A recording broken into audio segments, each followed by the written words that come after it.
two.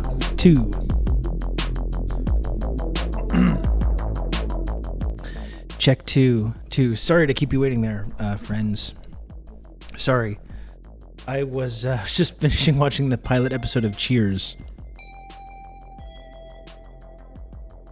I started that yesterday and didn't get to finish it, and I was just having my lunch, watching the pilot episode of Cheers. And there was just a few minutes left, and I was just finishing it up before I got started today. Cheers is so great. It's so good. Right out of the gate. It's firing on all cylinders right out of the gate. Amazing cast. The theme song. One of the very best theme songs ever. In any kind of 3-camera sitcom. The theme just goes... There is no reason that it had to go so hard. No reason. Absolutely no reason that it had to go so hard. But it does.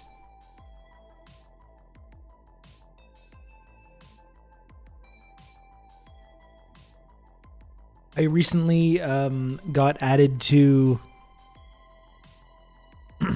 perfect cast of talented character actors. I was just seeing even like Shelley Long, like right out of the gate, has so much charisma and is the Sam and Diane dynamic is just established right there in that pilot episode, and it's so great. Count on me. You're gonna have good old Rob to talk you through all this. Oh my goodness. Hey, what's this new sub badge?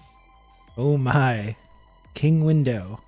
Thank you, King Window, for 36 months of Tier 1. That is 3 entire years, if you're not aware. Congratulations to King Window for being the first community member with the ultra-exclusive Pearl sub badge. Thanks for all the support that you've shown me in the channel, King Window. It did have a stacked cast. Yeah, no, it's just so good. It's so good. So I've been watching that. There's a couple of old things. Like, I like to have stuff for like at night to kind of I can look at and zone out a little bit at night. And I watch a lot of like 70s and 80s like stuff. Like MASH is one of my go-tos. Like at night, I go in bed, I put on an episode of MASH. Columbo, I've been watching Columbo lately. And I think Cheers is now something I'm diving into as well. I recently got added to friend of the stream, Jamo. His Plex server. There's all kinds of goodies on there. So I've been and I joined both Marty's and Jamo's Plex server recently. So I'm just in. I got so much content. I got so much stuff to look at. It's good. I like it.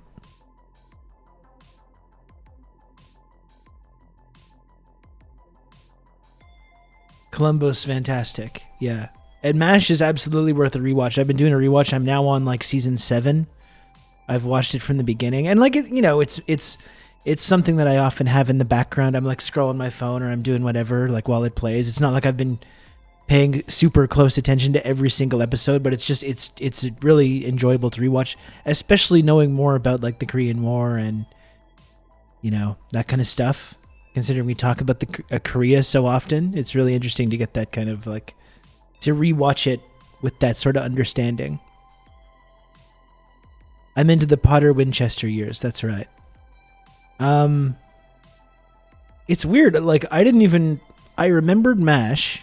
I think the MASH that I remember was always the one with BJ. I had never seen the early seasons with Klinger.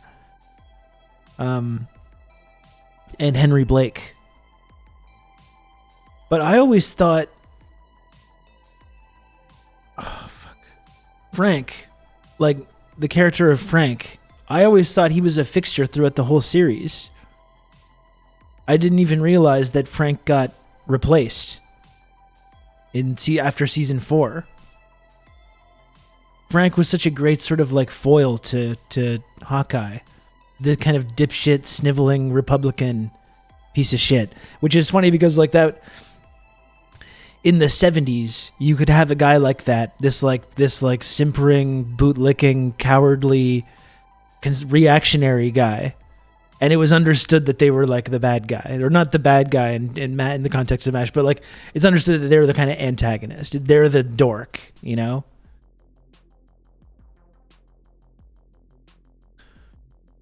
Now we're a whole nation of Franks.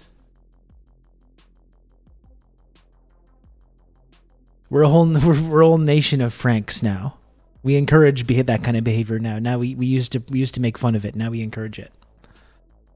The Trapper Blake Frank years are much closer to the characters to the movie and book. Yeah, those are really good, but it still stays very. I mean, it's remarkably consistent. Even like moving away from the source material, bringing in new cast members, it still maintains a fairly high standard of quality for like a sitcom. Frank Nation is not a fun prospect. No, it's not. This is America now, though. His replacement, that arrogant guy, had an amazing growth as a person in the episode where they've captured a Chinese orchestra. I don't think I've seen that one. But I do really like, I really like the character. I saw the one where he got addicted to amphetamines as well. That was pretty funny. Yeah, the development of Charles. Okay, I forgot his name.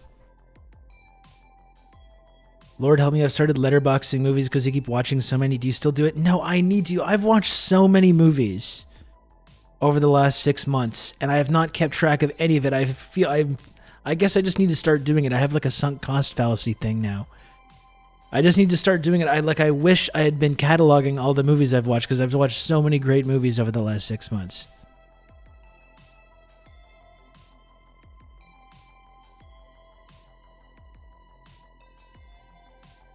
I'm going to try and do a retrospective. I'm trying to fucking remember all the movies that I've watched.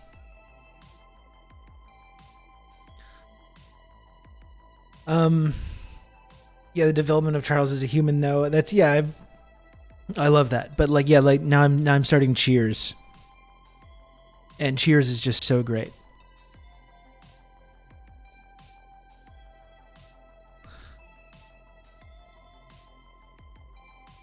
I only went back to the most recent 7 movies. I'll just rewatch one from 5 months ago if I want to review it.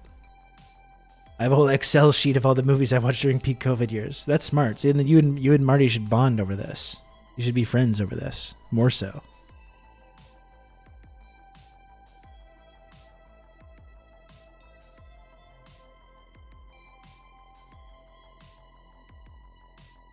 That should have been the fuck. Columbo's great too. It's just, what are all these? I think I mentioned this before the other day, but it bears repeating. Who are all these motherfuckers talking to Columbo? You know, why are you talking to Columbo? Oh, this guy is harmless. He's harmless. He's just poking around. He obviously doesn't suspect me. He's being super affable and nice with me. What do I have to worry about? What are you doing talking to Columbo? When Columbo comes sniffing around, get your fucking lawyer. Get your lawyer immediately. Stop talking to this guy. Anytime he comes poking around your office, I just wanted to look around for this thing. I just remembered one more thing. I was at home with my wife and I remembered I wanted to look for this. It's like, I'm sorry, Columbo, I can't help you. I can't help you. Contact my lawyer. I don't know. I'm not involved. Just don't talk to me. Talk to my lawyer. That's what I would do. That's what I would do if Columbo started coming asking me all kinds of questions. I just murdered my best friend. This bumbling cop won't be a challenge. I'll pretend to act really concerned, and that'll throw him off my scent. Come on.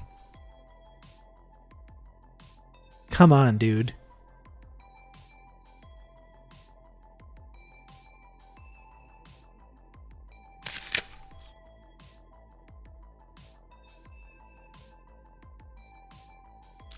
Yeah, 48 Hours.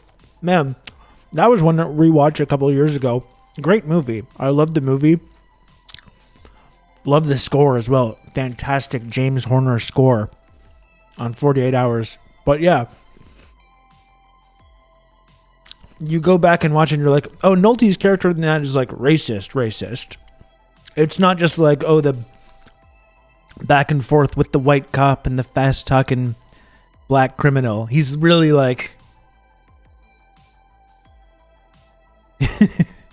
he's really racist in that. I guess they kind of become friends at the end, but it's like for the first hour or so, you're just like, ooh, my. This is the protagonist of this movie, you see. I was talking about the Propaganda Show. Okay, I haven't seen that one.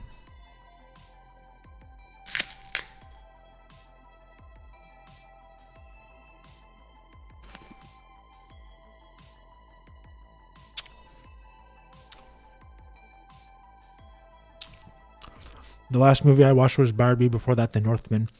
I think that was the first movie I've seen in like 2 years. You do need to become movie pilled. I love my nightly movie. I look forward to it every night. Love to enjoy my nightly movie, my nightly film.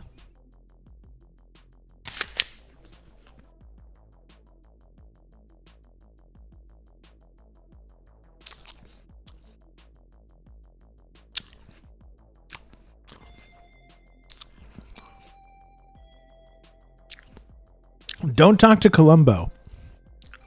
Oh, I almost forgot. If you could just, there's one thing I'm confused about. He's always doing these mannerisms. They're so funny. He like lifts his hand up in the air. I'm sorry.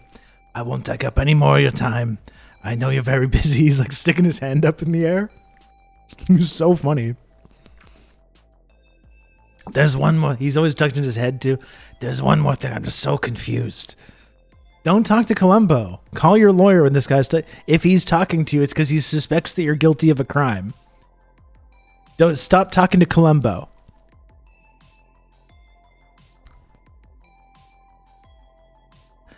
Jessica Fletcher is cool, though. All her investigations bag corrupt rich people and prove the cops are useless. Yeah, that's great.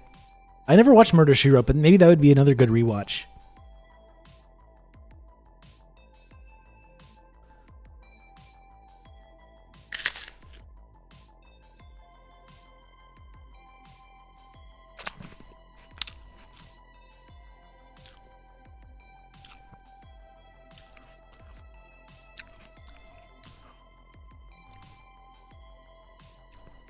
There's a bunch of funny stories of writers having to pare down the bits they wrote and doing because he would do those on top of all the bits he just did himself. It's so great. God, he's just fantastic. Murder, She Wrote is amazing to get stoned to and clean your house on a Saturday. That does sound nice. Like I was saying, my big things right now, Marina, are MASH, Columbo, and I just started rewatching Cheers. Just before I started streaming today, I was finishing up the pilot episode of Cheers, which is so great. But I think Murder, She Wrote could be another good option.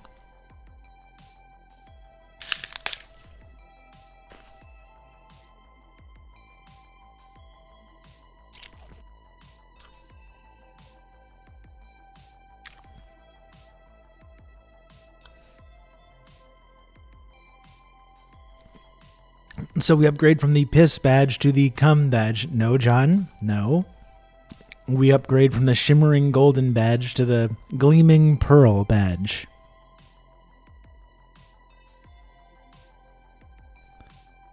Ricardo Montalban was great in Columbo. I don't know if I've watched that episode. I watched a really good one with the composer.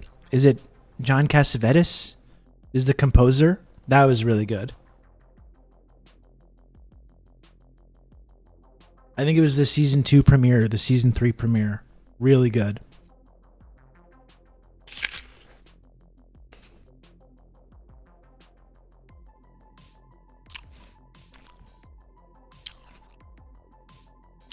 Except just composing sucked. I don't know enough about composing.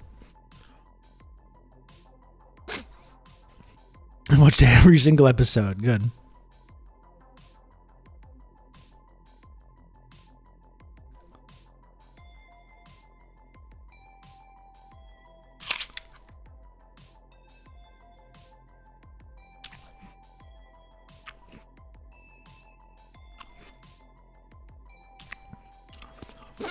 Don't talk to Columbo. It's Shut the Fuck Up Friday every day.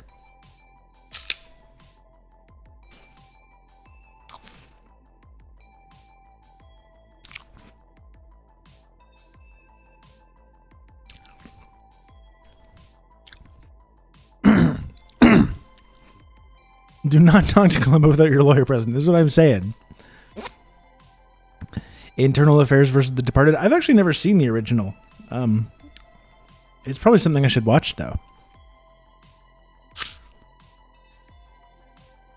I really like The Departed, so I'm not like this big purist about that. I think The Departed is really good, but I should see the original.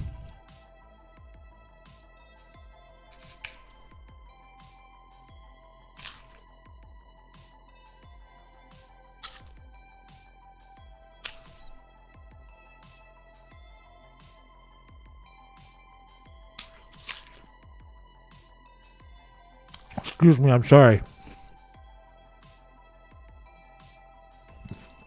One moment. Almost finished there.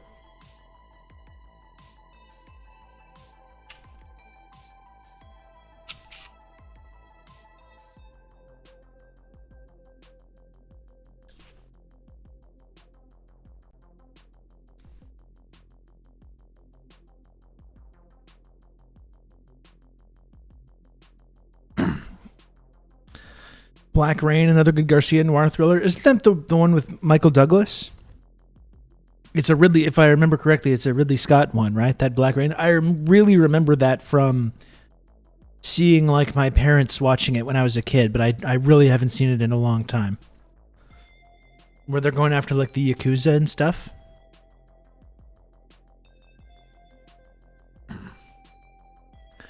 This MFer eats apples like it's International Apple Day every day. Yes, I do. Yes, I do.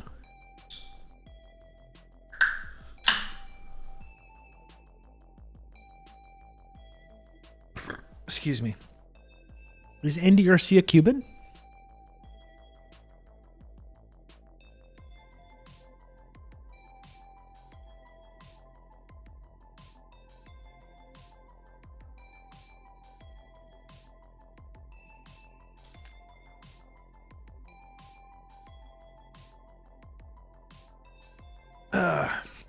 Oh, refreshing. Okay.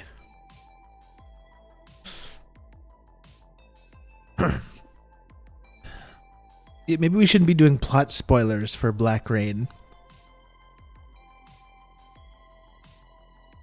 In case anyone wanted to see that.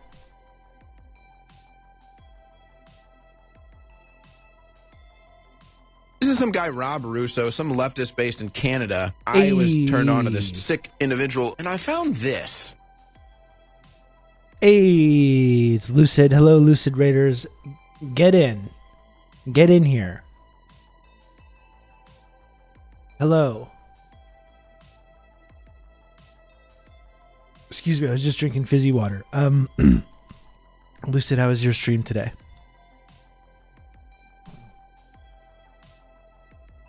How was the Lucid Fox stream today? You can feel the friendship. Yes, yes, you can. And Lucid Fox, I'm proud to say, is my friend. Count on me. You're gonna have good old Rob to talk you through all this. It's me. There it is. Thank you, Lucid. 21 months of tier 1. That's so kind of you. Thank you, Lucid, for the resub. I appreciate that. Look at the generosity we're seeing. The generosity. We're just talking about, I was just like talking about different old TV shows and films that I'm into right now.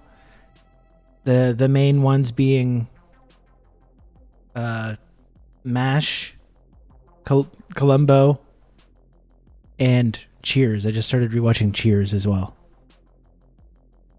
Are you in Lucid Raiders? Any old TV shows that you're into? You know, at night sometimes you like to throw on a show or something. You're not totally looking at it, but it's in the background. You're scrolling your phone. What's your go-to?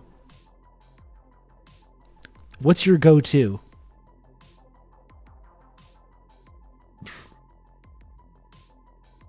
Have you heard my theory on how Shorzy is promoting exoticism and fetishization of Canadian culture? I think I've heard like secondhand. I think I've heard secondhand about this theory. I know there's all kinds of curiosity about our strange culture that's being promoted here.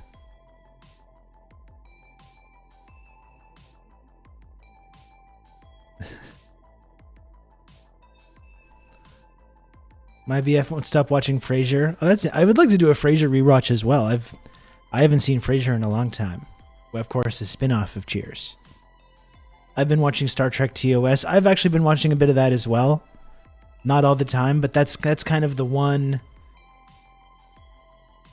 That's kind of the one Star Trek that I don't have a lot of familiarity with. Also, I guess there's a number of them really, but because Enterprise I never really watched. I haven't watched any of the new shit, so I guess there's a lot. Studio 60 rewatch. I kind of do want to do like a limited series podcast thing to rewatch Studio 60 because it's so fucking great.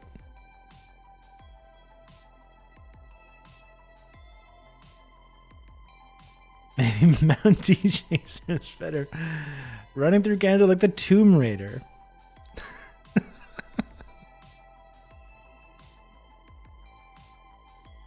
You gotta go back to Montreal, Marina. I missed you last time you were here.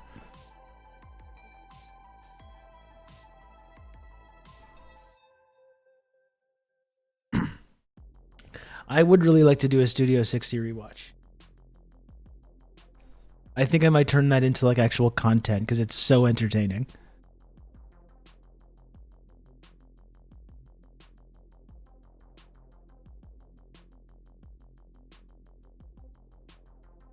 Enterprise is the what if even more ethnocentric than Deep Space Nine of Star Trek, and I refuse to watch it.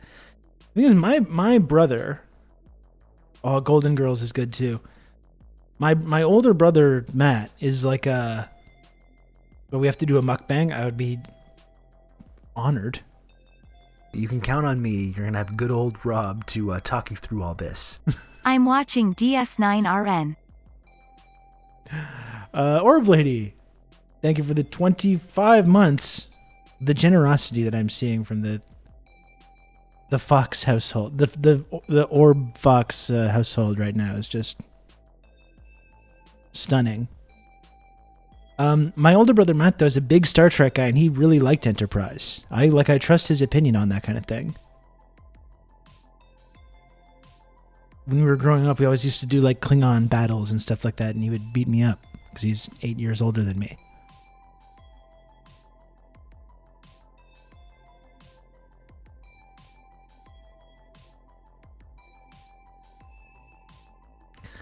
I'm a big fan of the new Star Trek Strange New Worlds. I did watch a bit of that and liked what I saw.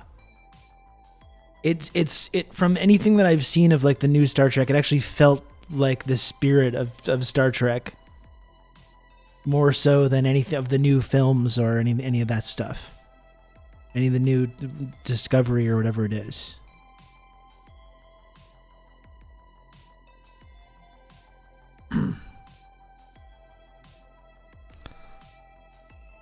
Captain Pike is the perfect captain. Very handsome man too. I think this came up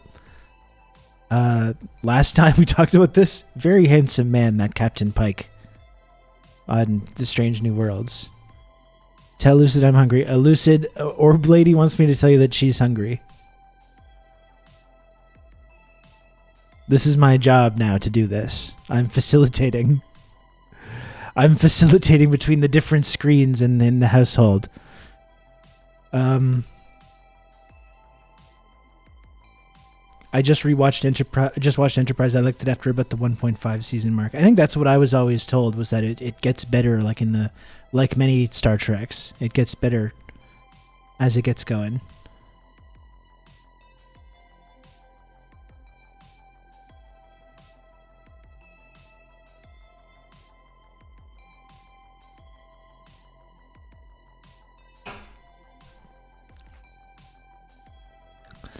DS9, my favorite Trek by a good margin. I mean, again, this comes up every time that Trek comes up, but I grew up watching Next Generation, and I love Next Generation. I think Deep Space Nine hits more consistent levels of quality especially in the later seasons when it's a little bit more serialized and there's this big overall arc that's going on.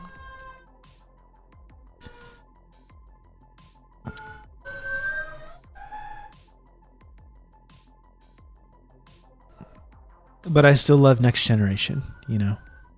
You just can't beat it. I finished watching season 2 of Stranger New Worlds and immediately bought the Blu-ray for season 1. First ever Blu-ray. Wow.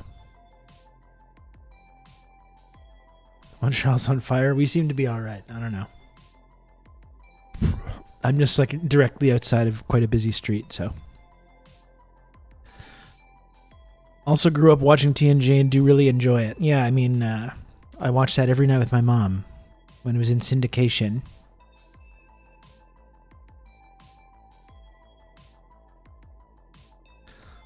Worf is great, yeah.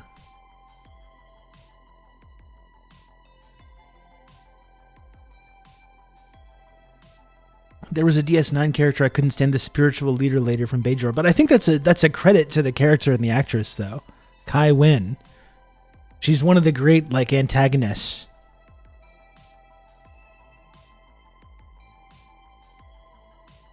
Kai Wynn.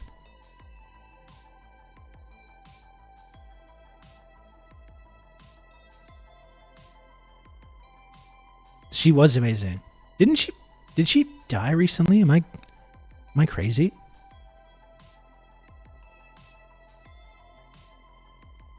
Yeah. Combs and Wei-Hoon is still my favorite antagonist. That's really good. That's really good. I guess it's been probably 15 years since I watched through it. I might be due for another rewatch of that at some point.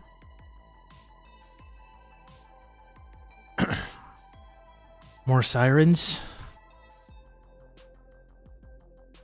Kai Wynn is such a real kind of person, for sure, yeah.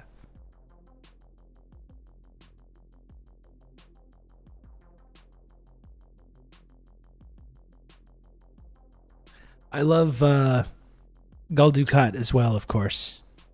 I actually have a Gul Dukat action figure. My kid plays with it. I think it's in my shower right now.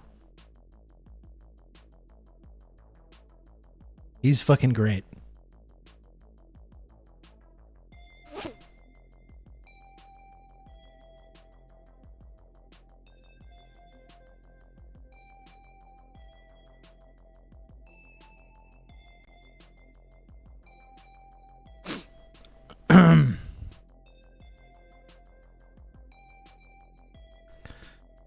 It must be interesting, like rewatching DS9 right now, with the whole, with Israel and Palestine in the news, considering the ways that like there's a lot of references to that. With the Cardassians and the Bajorans. I think the Bajorans are a really interesting Star Trek like alien race because you can do all kinds of different like analogies with them. Like they're both Jews and Palestinians, the Bajorans. They're like the Jews during the Holocaust. They're also the Palestinians under the Israeli occupation.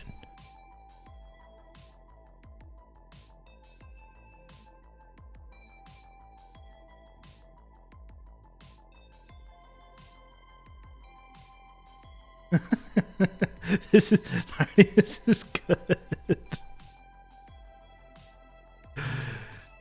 I like this.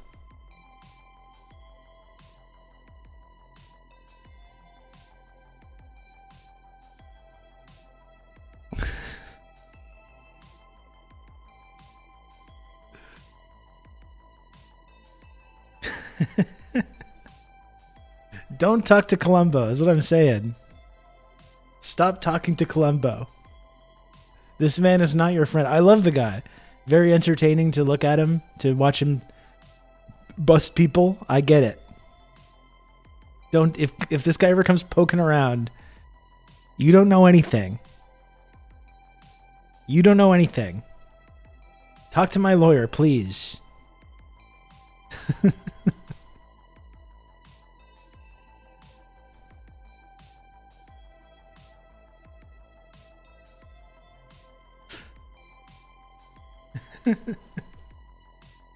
I simply like watching the man bust. And busting does make both Columbo and myself feel good.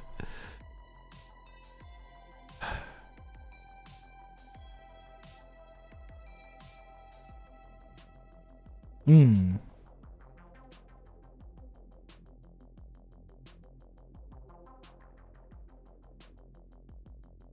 Is there anything else anyone wants to chit-chat about? Any other chit-chat subjects that I'm leaving out here?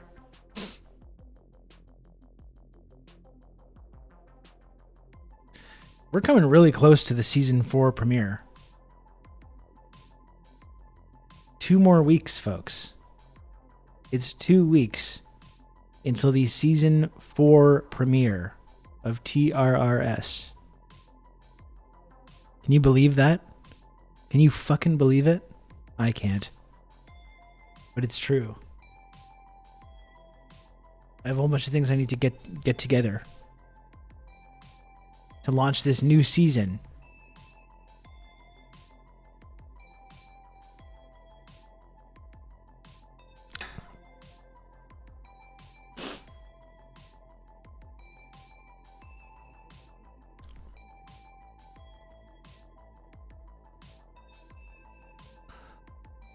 Oh, Columbo.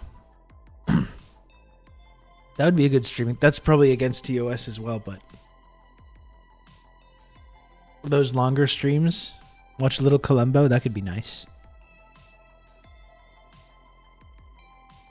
Oh, I'm so sorry. I almost forgot. Just one more thing and then I'll get out of your hair. I love that with the hand.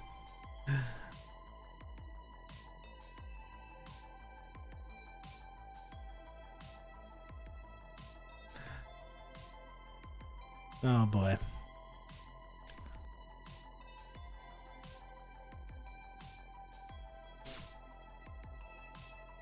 I think I'm out of everything. Every like chit chatty subject. I talked to you about all my stories that I'm looking at. I wasn't sure if you were doing Columbo or Odo there. That would actually be a good little like mini series. Odo is solving little crimes on DS9 using Columbo mannerisms. Which season did they introduce his dog? I think I started watching season 2, and I think in episode 1 of season 2 he's with the dog.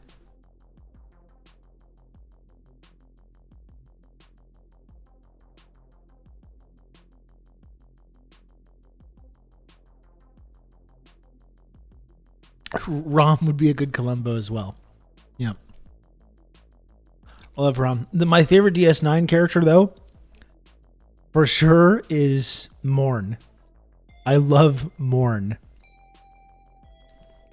I just every time Morn comes on the screen in DS9, it just pops me right away.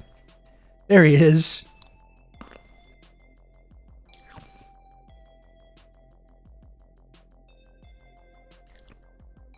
That's what I want instead of like a Star Trek Picard thing. I want a whole Morn series. Give me an entire Morn series. That chatty SOP. This guy never shuts up. That's just my favorite gag. It's so fantastic. And it's just such a great like mask and costume. He's just such a funny dude. He's like this big oaf. He had his cheers in space.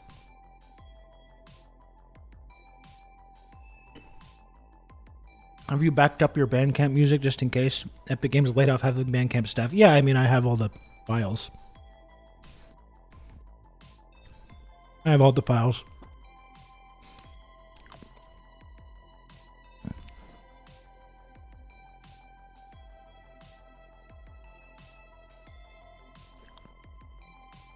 Oh, Trials and Tribulations is so good. That effect is great, too. It's so seamless the way they integrate the new characters into that old setting. It looks fucking great.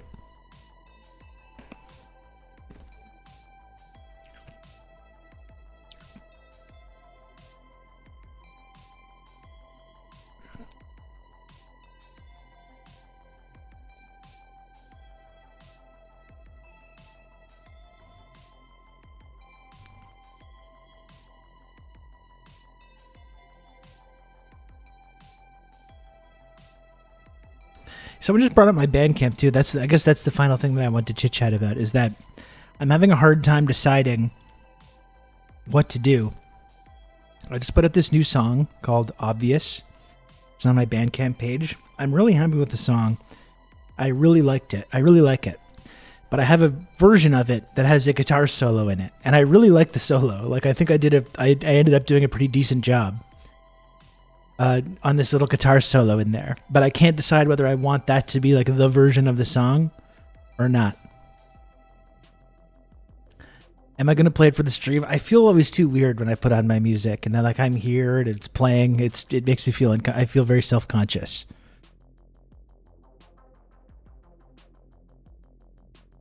You might have, Marty, you might have to listen to both versions though and tell me which one needs to go in. Cuz I did play a nice little guitar solo on there, but I just don't know if it's necessary or not. One can be Taylor's version, that's right.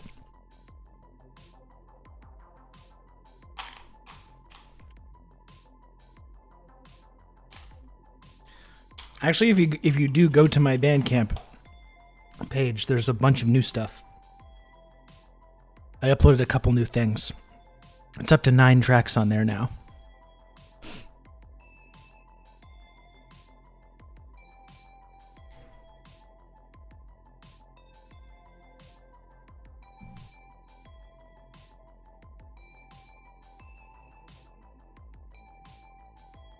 Okay, report back, Marty. I'm really proud of that song. I really like it.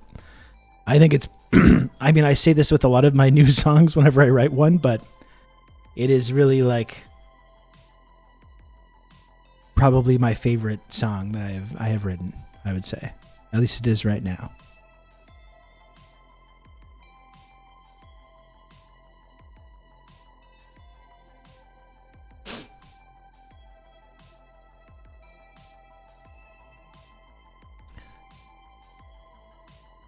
It's a certified Canadian banger.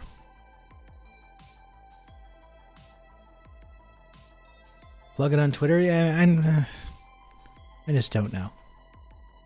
I just don't know. I feel shy about my music. I love writing and recording, and I like having that outlet. I'm still just not totally comfortable getting it out there for people.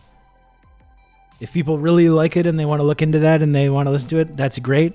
I encourage that, but I feel a little weird pushing it out there too much. They bombed another hospital at 200 to 300 dead by health ministry estimates. Well, thanks, Stu. I was trying to talk about some lighthearted stuff, and here comes Stu to ruin it. No, I'm just kidding. I'm sorry, Stu. It's okay. I'm just joking. We do have to continue talking about this.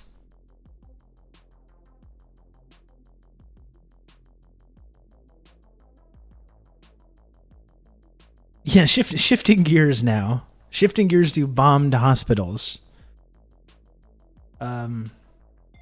Latest number is 500 dead. West Bank is mobilizing. Jesus.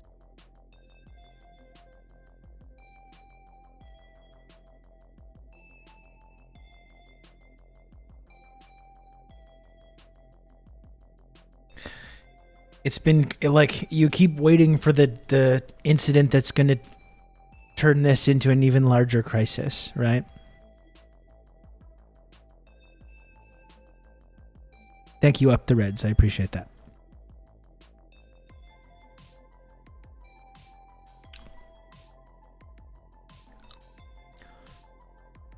It's amazing too. Like we talked about it before. They brag about how the fighting force of the IDF and how these commandos are just the best in the world and everything. Yet they're obviously scared to go ahead with this ground invasion, as much as there's appetite for that.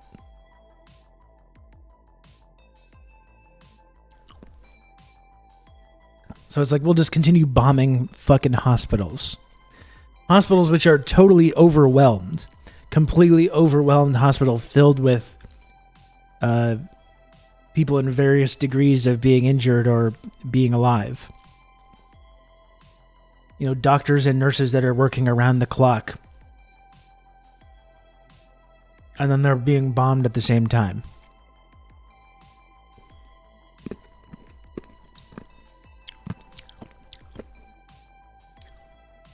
Jugmeat said genocide, so that's something. That is something. I guess that's the frustration, though, when people didn't see what was going to happen right away. This is exactly why, as soon as this started, this whole like Al-Aqsa flood, exactly why it was important in that moment to be even more against the occupation, to stand firmly and unapologetic with Palestinian people. We all knew that this bombing campaign was coming. We all knew that this would be used as a pretext to accelerate or maybe even finish this like whole ethnic cleansing project. Everyone knew this, so there's just no excuse. I'm happy that some people are coming around now, but I think there's really no excuse for the people that tried to hem and haw and tried to make everyone happy in those first couple of days. Not that it would have mattered. Not that there was anything Jugmeat Singh or anyone could have done to actually stop this from happening, but I think it's also important to do, at least like if you're a political leader in any ways, to, you know, be on the right side of history at moment one, not a few days later when you've already kind of like condemned all the bad guys and given contributed to this whole pretext.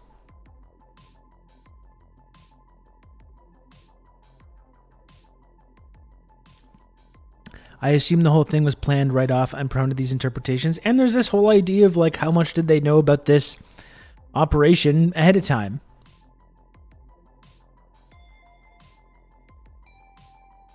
That's an angle that I think we need to interrogate. I think there's a lot of people in Israel that are rightfully upset that their government seems to have missteered, their almighty intelligence apparatus seems to have somehow missed this one. Wouldn't you know it? We happened to miss this one. I guess we'll just use this as and we'll go it overtime with the sort of Hasbara propaganda, manufacturing as much outrage as possible from moment one, and then we're going to go ahead and use this as a pretext to finish off our ethnic cleansing project.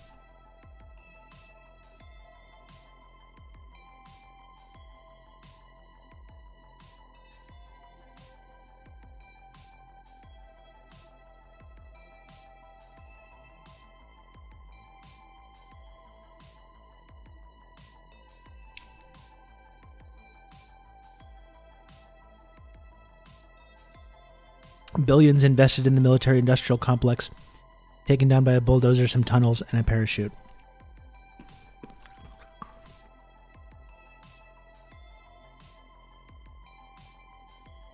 I was talking as well about how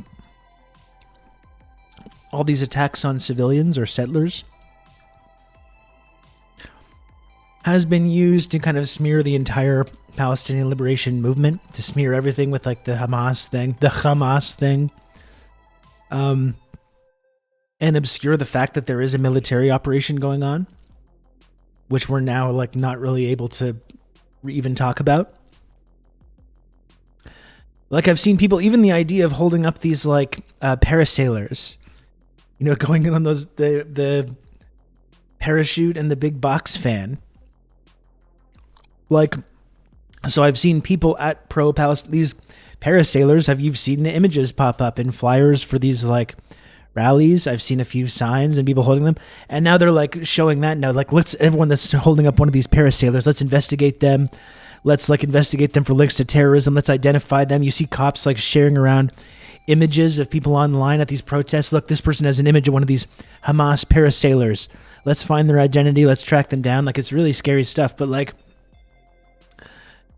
when I woke up on that Saturday, what I saw was images of the Gaza fence being bulldozed, which is something that anyone that knows anything about this conflict should celebrate. Number one. And number two, I saw images of these parasailers landing like at IDF like outposts and taking the fight to these outposts and like machine gun nests and guard towers. You know, that's what I saw. You know, and that's something that if you support Palestinian resistance, that's something that's not only like legal under international law, to attack these IDF targets. You know, it's legal.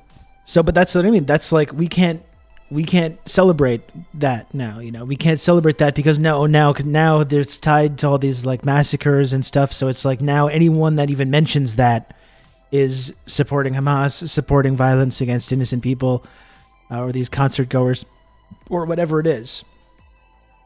And you see all the lies that have been debunked already that have been part of that. And even the narrative about what happened at this rave has been kind of at least shifting. At least it's been shifting. Like I said yesterday, we don't need to be too conspiratorial about it, but I think to say the least, the story is different than the original narrative that was presented at first about what happened. We saw the commentary from the Israeli woman that had been held captive in one of these local kibbutzes. And she talked about the crossfire that was going on where people were being killed by this crossfire. Rob to talk you through all this. Hey Rob, in celebration of 31 months, a dad joke. Why don't the other farm animals like playing basketball with pigs? They're ball hogs.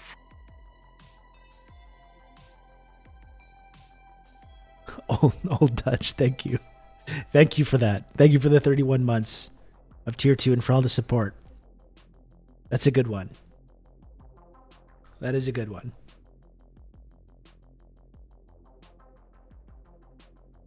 But that's what I mean, though. You know, like there's been all these lies and stories about what this operation is that have fallen apart. I'm not going to sit here and suggest that it's no violence has happened. I don't believe that, but I do find it telling how much of this big propaganda push was based in complete falsehoods that have fallen apart.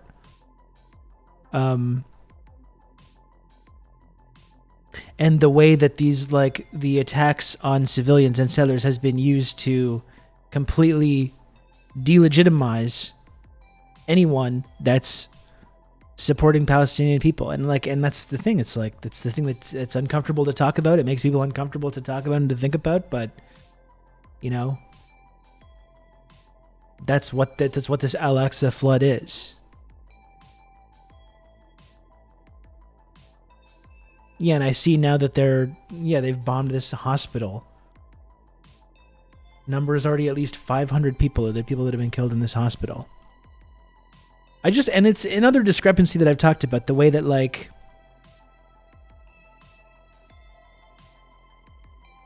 all these protests have been people have been going through these protests with looking at everyone, looking at every possible person they can potentially frame as being supportive of violence or terrorism, and using that to smear the whole thing. And everyone has to be so careful about what they say. We don't want to be accused of any kind of supporting any kind of violence or anything like that.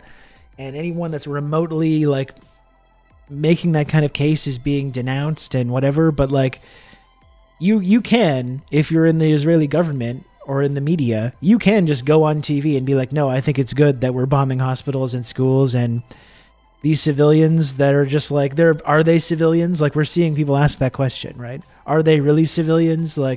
They voted for Hamas 18 years ago. They're hiding them. They're sheltering them. That means it's okay for us to collectively punish them. That's weird. To me, that's not an out of bounds opinion to have. You know, we might say oh, that's very uncouth. I don't agree. But you can go on the TV and the media and say that, though. And you won't have any kind of career problems. You know, you won't have any kind of issues with going on TV and advocating for the continued ethnic cleansing of these people and the continued murder of them. But if you remotely say anything that might even be construed as sympathizing with Hamas, then it's your fucking life is over. And that's why I'm a little anxious, frankly, talking about this. I think I've tried to do a good job of talking about this here on twitch.tv in an even-handed way, but I gotta be honest that I'm a little nervous about anyone going through my content and trying to trying to snitch on me for being too insensitive about it.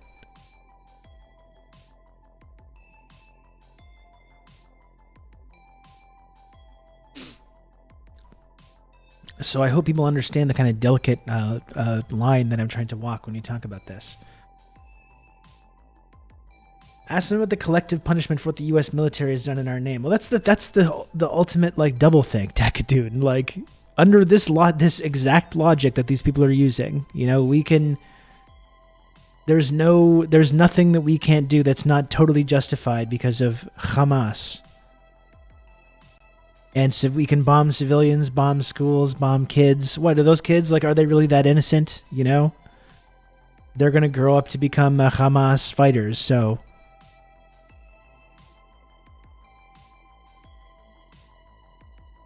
If that's the standard that you want to have for when collective punishment against civilians is okay, and you're in Israel or Canada or the United States, I don't think that's like really a situation you should be encouraging.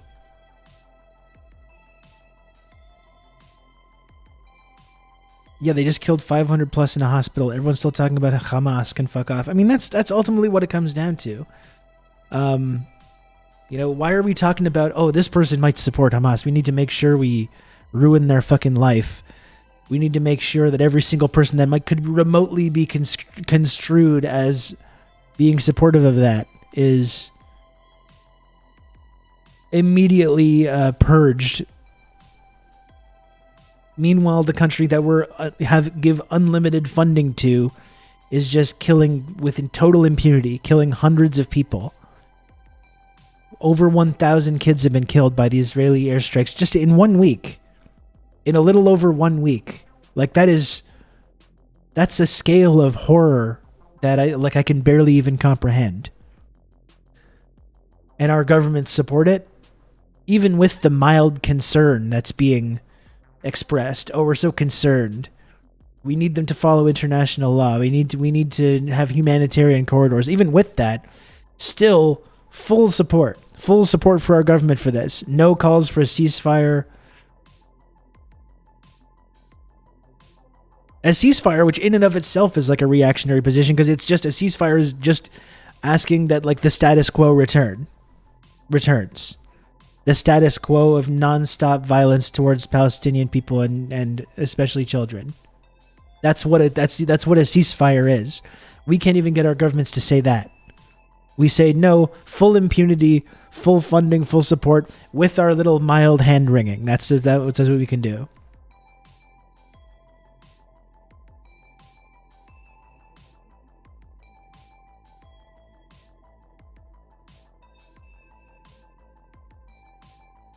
As a liberal, I'll have you know my brow is quite furrowed, sir.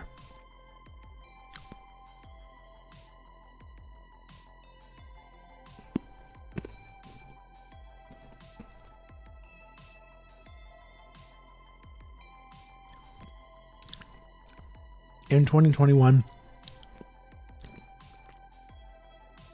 for the entire year in the U.S., I gotta stop eating these. For the entire year in the U.S., there were 2,571 child deaths due to firearms.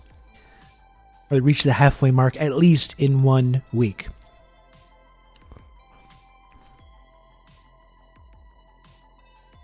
How does an occupying force have the right to self-defense? It is logical. It is illogical. How do the people that are being subjugated by decades of occupation not have a right to defend themselves? But the country that is the occupier, that's carrying out ethnic cleansing, that's carrying out genocide, that's armed by all the most powerful militaries in the world. Then they have this endless right to defend themselves.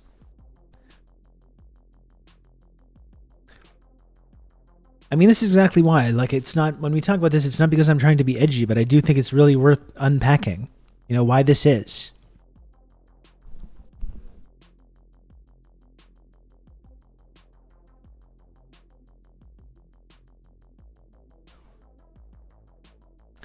This is all before ground troops go in still, right? Yeah, I mean, I just feel like when that moment comes, that's the real shit hits the fan moment. Like, and I feel like Israel is in a way that's like they can't really like back down from doing that now. But that seems to be the moment when this really can spiral out of control, totally out of control.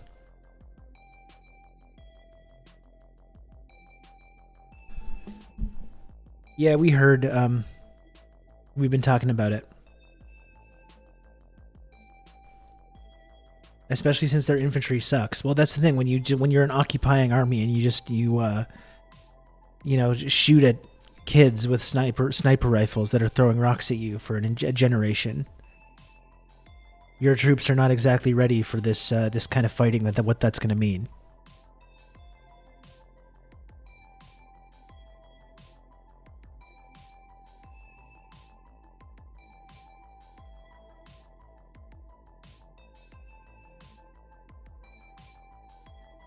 You know, and this is what I was talking about. This is why I think people have been, people have kind of failed this test. I've seen a lot of people in progressive media that, you know, this operation started. They said, yeah, free Palestine and of course, free Palestine. Until the narrative started. And then it's like, whoa, no, maybe not like this, though. Maybe not like this. I better delete that tweet. I better apologize. I better equivocate. I better condemn. So no one thinks that I'm on the side of the bad guys. Yeah, Jackson Hinkle outflanking the left. I mean, this is what we were talking about it yesterday. People getting outflanked by Jackson Hinkle, Haas, and Mohammed bin Salman. That's good. That's really good.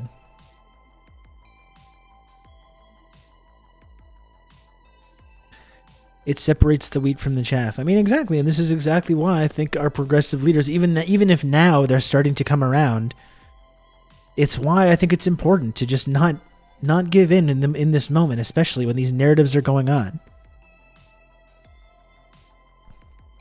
I saw AOC on the news the other day saying, like, they were criticizing her for only voting present on the Iron Dome vote, and now she said that she would vote to support the Iron Dome. And meanwhile, she's like part of the squad, and she's trying to talk about ethnic cleansing, and she's trying to talk about the occupation or whatever. And it's like, well, this is incoherent. How do you vote? You're going to vote for the nonstop flow of billions of dollars, but also we need to really talk about the Israeli occupation. It's really bad. It's really bad, y'all. Like, that doesn't make sense. Like, this is really like where I think we need to be on this. No more like backing down. No more apologizing. No more equivocating. It's not doing anything. It's not helping.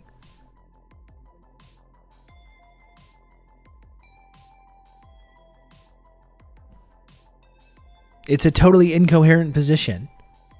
I support Palestinians. I want to have a humanitarian outcome. I want a ceasefire. We need to talk about the occupation. We need to talk about Gaza. But yes, I do support the United States government continuing to send billions of dollars to Israel for their military.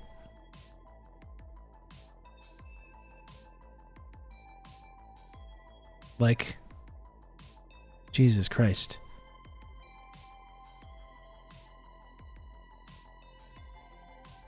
And that's it. Now people like AOC or people like Jagmeet Singh are trying to start saying the right thing. And it's just like, well, what? You already said, though, that like what they're doing is they have a right to defend themselves, and that you're so horrified, and like you've agreed with and co-signed all of those narratives that are being used to justify this like mass murder and ethnic cleansing. And now you're saying, whoa, I didn't want this though. But like we knew what was going to happen. We knew what, like, how did you not know? I knew, you knew, chat. We knew on day one, as soon as this started, that Israel was going to respond with a historically brutal bombing campaign in Gaza. We all knew this on moment one. Like, what's your excuse if you're a political leader to not know that? Do you really not know? Why do these people think that they can still appeal to everybody? Do you think like do you think with AOC people think she's like, oh no, she's very nuanced on this? They think AOC is like a Jew hating Hamas sympathizer. And same with Jagmeet Singh. That's where all your like equivocations get you, not just in politics, but in with these media people as well. All these progressive media people that deleted their Free Palestine tweets when this started, and condemned Hamas and boosted all those narratives. They're still treated. Their advocacy is still treated in the same way. So like, what's the point? What's the point of playing this respectability game? This is what we keep coming back to. What's their excuse? It's not an excuse, but most of them are really that dumb. I guess that's part of it. I do think I like Jagmeet Singh. I like, he seems like an okay guy to hang out with. But yes.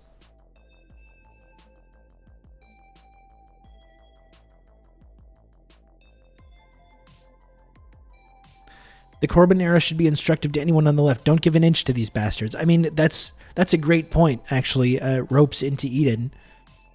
Because it's linked as well, right? The attacks on Corbyn were because he stands up for Palestinian human rights. Because they couldn't handle, the ruling class, the people with connections to the military-industrial complex and the intelligence community.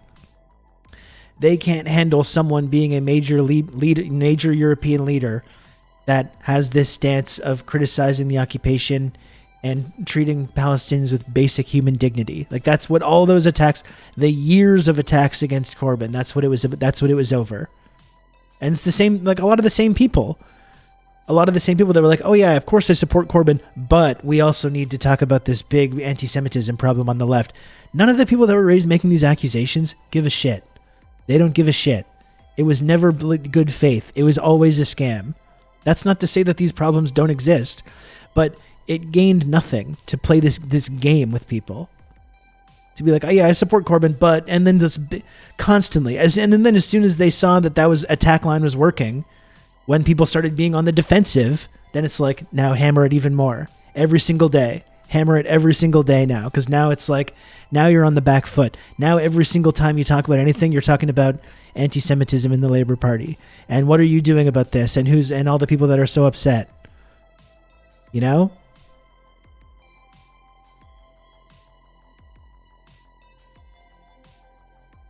This is like really like what the lesson that I think needs to be learned as well,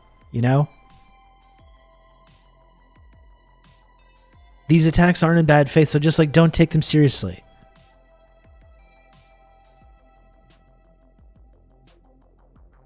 You gotta get a Corbyn. Do you condemn Jeremy Corbyn's Facebook post from 2007? This is the most important political issue at the time.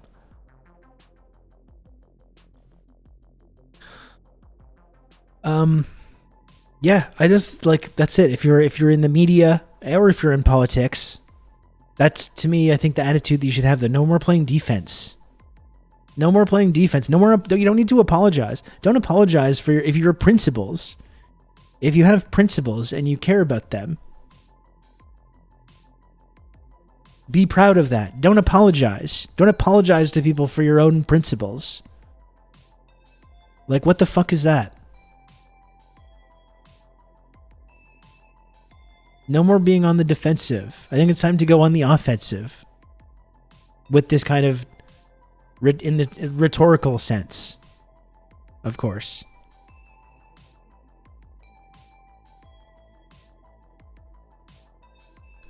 I never played defense. I swung for anyone who tried that shit with me. Called them pushback hard, calling people cunts, British pass, and of course I have a pass as well because I'm reading it in the chat and everything. Yeah, no, I mean, a lot of the same media people right now, the progressive media people in the UK that are trying to now talk about Palestinians that equivocated as well in the early days of this. It's all the same people, all the exact same people. Of course, I support Jeremy Corbyn, but we need to ensure that people know that we're taking these claims seriously, these accusations.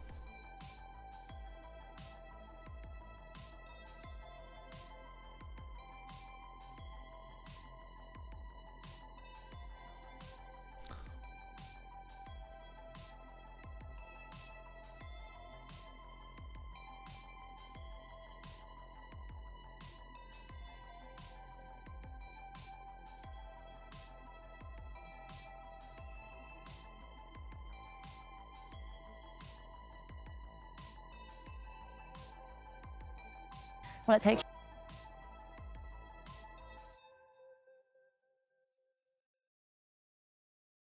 you back to those live pictures that we've been getting in from southern Gaza. As you can see, people are still reeling there in the aftermath of what's believed to be an Israeli airstrike on a hospital. Now, I'm hearing that hundreds of people are believed to have been sheltering in the backyard of that hospital. We know, obviously, 1.1 million people were forced to leave northern Gaza or ordered to evacuate. A large number of them moved south. They've been taking shelter wherever they can find space. Hospitals, in UNRWA, the UN agency there, their schools, which were also hit, we know, this evening. Now, in the last few minutes, we've watched a number of shelters with wounded people going past. We know that there are children. We've been seeing them on our screens. We also know that a doctor who's just been speaking there says that he believes that this hospital was deliberately targeted. As I was saying earlier, hundreds of people sheltering. I thought they had surgical strikes. What about this all this military equipment and all the training, the billions of dollars over the years? I thought they had the ability to surgically strike different targets and to go after the Hamas defensive positions. Whoops, we just accidentally surgical striked a hospital. Wouldn't you know it? Surgical strikes are actually just strikes to eliminate surgical equipment. I would laugh if it wasn't so completely fucking horrifying.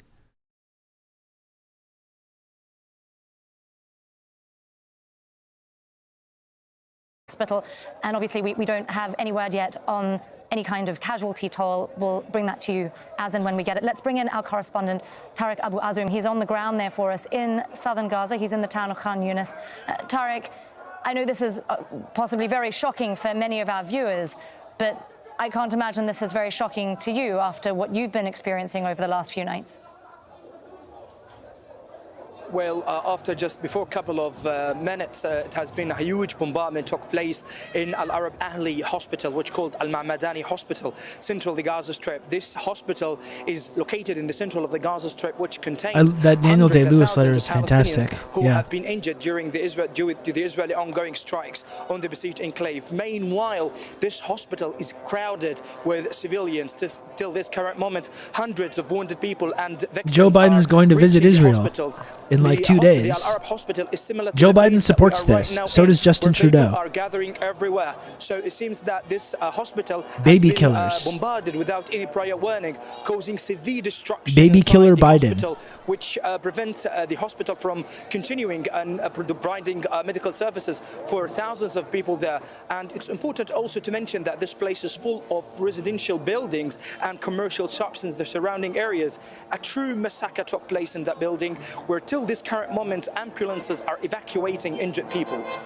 Tariq, I believe that we're hearing that hundreds are now feared dead after this airstrike, given the number of people. This is absolutely grotesque. In the area of that hospital, I just saw a woman and a young girl in a corner. Yeah, what's this headline? Like, Jesus fucking Christ. Can you give us a sense of the kinds of people that we're seeing take shelter this is hell. In places like this at the moment? We're inflicting hell. Well, in on 2 million people. In the Arab Ahli Hospital, a lot of people, we pay for this. People really display the houses from the northern areas of the Gaza Strip. They move forward to central areas. Let's really comb through people's tweets or chats or whatever to look for possible pro-Hamas quotes, though. That'd be really upsetting. Israeli aircrafts without any prior warning. The deliberate targeting of civilians really led to a very great jump in terms of the death toll number. That till this current moment, the Palestinian Ministry of Health in Gaza Strip is working on identifying the number of victims in order to be released after just an hour from now.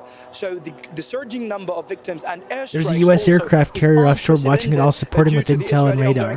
As you can clearly hear right now, there is an ambulance is about to enter the hospital carrying out a lot of victims. You'll right now see it in the background.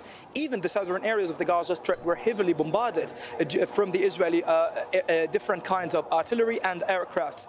The current situation in the Gaza Strip is really massively deteriorating. People are not really able to keep cope with the current situation as the Israeli bombardment continue without making any discrimination, without making any differentiation between civilians. They are trying to attack civilians. The majority of the victims were young children and women.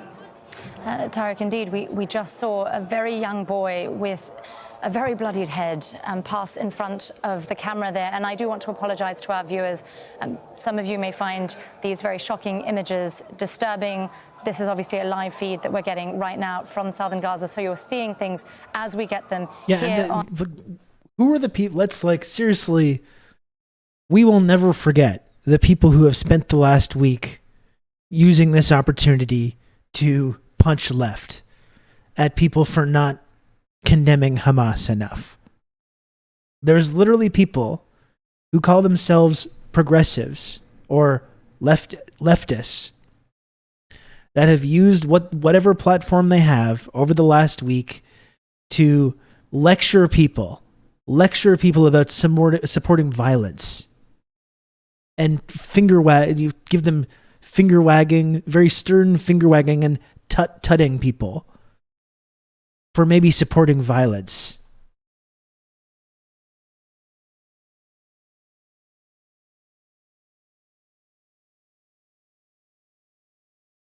The same generalized anger we're seeing across populations that is maybe impacting leaders in those countries is also affecting the people who hate it.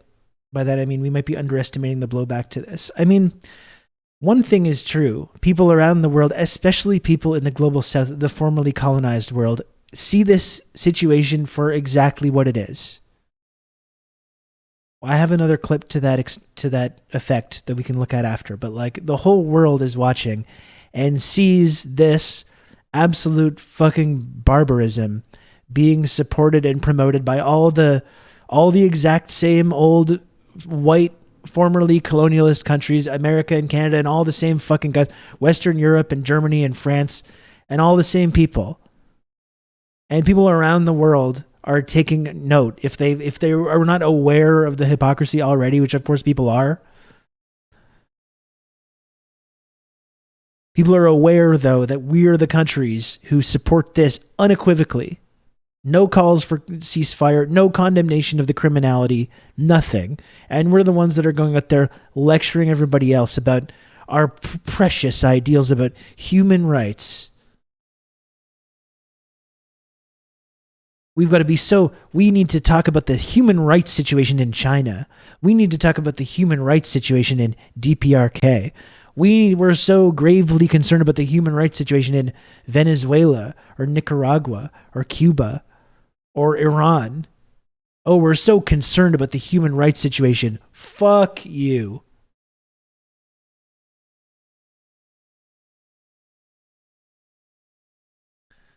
We got Aaron Bastani narking on protests for their paratrooper patches. Like I was saying, Carrier Wave, what I saw on Saturday when I woke up were those paratroopers getting out of Gaza and attacking IDF positions and strongholds.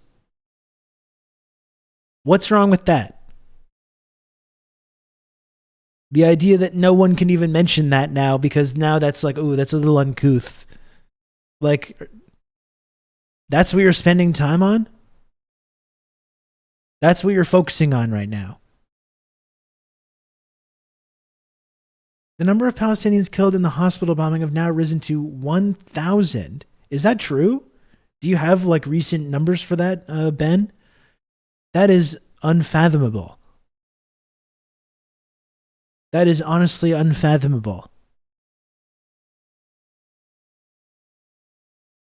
See, you just got to be wondering, when is the incident going to come that for our Western leaders is going to be okay, maybe this has gone a little too far. Is this it? Is killing 1,000 people in a hospital? Is that going to be the moment? Is Biden still going to fucking go to Israel next week and stand there with Netanyahu and talk about Israel's right to defend itself? He might as well. I hope he does. He should. He should go and stand there and take accountability, take responsibility for it. You bought this. You're supporting this.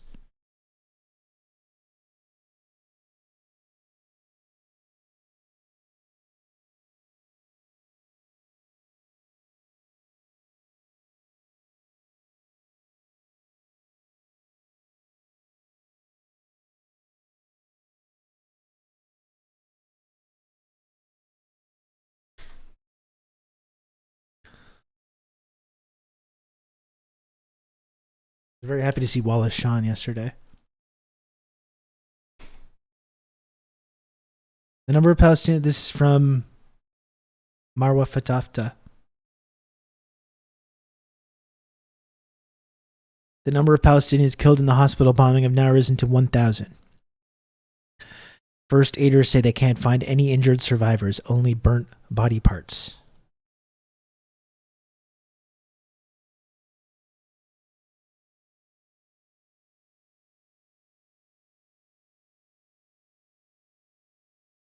This is absolutely horrifying. On Al Jazeera. Tariq, we also have had word that an UNRWA school that was also sheltering many families was also hit. And obviously these are schools that have taken in people who've been evacuated from elsewhere. Do we know yet whether they received any kind of warning? I understand 6 people were killed there. Like, at what point did they say, like, wow, this has gone too far, we can't continue to support this? You're fucking blowing up journalists and photographers, you're killing 1,000 people at a hospital. 1,000 people. Meanwhile, this school has been bombarded by an airstrike where 6 Palestinians were killed due to this attack. I don't want to hear about people being scared of images of parasailors. People are rushing to be safe from Seriously. From the Israeli bombardment. Meanwhile, every single corner in the Gaza Strip get bombarded with. Oh, he had an image of a parasailer. I'm scared. Are falling right now inside the Gaza Strip. The Palestinian Ministry of Health is trying to do its best in order to keep providing services due to the great shortage of fuel. A lot of facilities related and affiliated to the Palestinian Ministry of Health has been bombarded by the Israeli ongoing strikes. Now, we are talking about 5 hospitals were threatened with evacuation, while its medical teams refused the Israeli orders to evacuate in order to be able to continue its services. As you can clearly right now see, the Palestinian ambulances vehicles are trying their best in order to evacuate victims. The surrounding areas of the hospitals are crowded with people. The number of victims is increasing, and the state of emergency inside the Palestinian territory. Joe Biden and Justin Trudeau are criminals. Tariq, we are indeed They're war watching criminals. More of the injured moving through that hospital. They supported this. They wanted this. We all knew this shit was coming. Thousands of people were sheltering at that hospital. These people make me sick. Tariq, when we spoke last, you and I were talking about the medical supplies that are available to these hospitals. Obviously, they've been running Remember, short. don't go on the You media. said We wouldn't fuel anyone has want to think that we obviously support also been running violence, short. though. Oh, no. Do we have any sense of You can how go on the long media and fuel say you might support last? this. We No can see that the problem. lights No are still on at consequences this whatsoever. hospital. You can be a But major how political long is that figures and you can look at potentially this and say, going to like, continue? this is Hamas's fault. We should send more weapons to Israel. There is no any further No confirmation about consequences. the duration of But we time really that the need to fuel make will, sure that people remain, can't be but might construed run as out within the supporting coming hours due to the, Hamas. press release that had been That's what we by need the to focus on. Palestinian Like, Ministry of Health, warning like, that please. its storage of fuel will run out within the coming hours. It means that the situation in the Gaza Strip, the medical situation in the Gaza Strip, had reached critical level that even the medical abilities, the medical services might not be able to be provided to local Palestinians if this great crisis and the great shortage of medical supplies continues. And now the number of Palestinian victims is really incredibly is increasing. And you are talking about more than 9 hospitals are trying to do their best due to the Israeli shortage of medical supplies. They are trying to provide them with the treatment. Meanwhile, different pharmaceutical warehouses were destroyed by the Israeli bombardment. Also, a lot of medical teams, workers, families were bombarded and even were killed by the Israeli ongoing strikes. So the situation now inside the Gaza Strip is massively turned into a chaotic situation where victims are falling everywhere. We are waiting, as Palestinians, we are waiting for further intervention to protect Palestinians. Well, if you've just joined us here on Al Jazeera, you are watching, well, explosions, rockets or lights. Beard. We're not sure exactly what that is, but that is above Jordan. the Gaza Strip. Those are live pictures from the Gaza Strip. As you can see, it's a very, very dark Gaza Strip. Electricity, food and fuel have been cut off. You can count We on me. know You're going to that have good in old the last Rob couple to of talk you hours, through all this. a number of Jordan. civilian targets have been hit. Whether or not they were targeted, Jordan. they have been hit. Thanks for the gifted sub, only there, facts. as I'm you gonna, can see, if you folks don't mind, I'm gonna has shut been off the hit. alerts for now. We believe thousands of people were sheltering in the backyard of that hospital facility. We also know that UNRWA, that's the UN Relief and Works Agency that looks after Palestinian refugees, also says that one of its schools, which was acting as a shelter, was hit and 6 people were killed. Well, it is now just after 1700 GMT.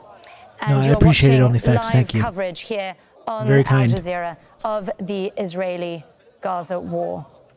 Well, let's go back to our correspondent, Tariq Abu Azum. He's on the ground there for us in southern Gaza. Tariq, just reminding some of our viewers who might only be joining us here at the top of the hour, what they are seeing on their screens is the aftermath of an Israeli airstrike on a hospital in southern Gaza, and that's something that has been happening numerous times over the course there's of there's the a last long few days. interview with Norman Finkelstein from Katie Halper's show today that I think we're going to have to look the at. Israeli bombardment on the Gaza Strip continues. A new massacre had been committed in central areas of the Gaza Strip in Al Arab Ahli Hospital, which is called Al Ma'madani Hospital. This hospital is located central the Gaza Strip. According to the Palestinian Ministry of Health, right now The south is safe. The number of death toll has been rising sharply due to the Israeli ongoing strikes. Around from 200 to 30 Palestinians have been killed due to the Israeli strikes. Those Palestinians have been killed without any prior warning. The situation in Gaza Strip is really catastrophic. I keep thinking how I saw images of that hospital yesterday with people crowded all around it,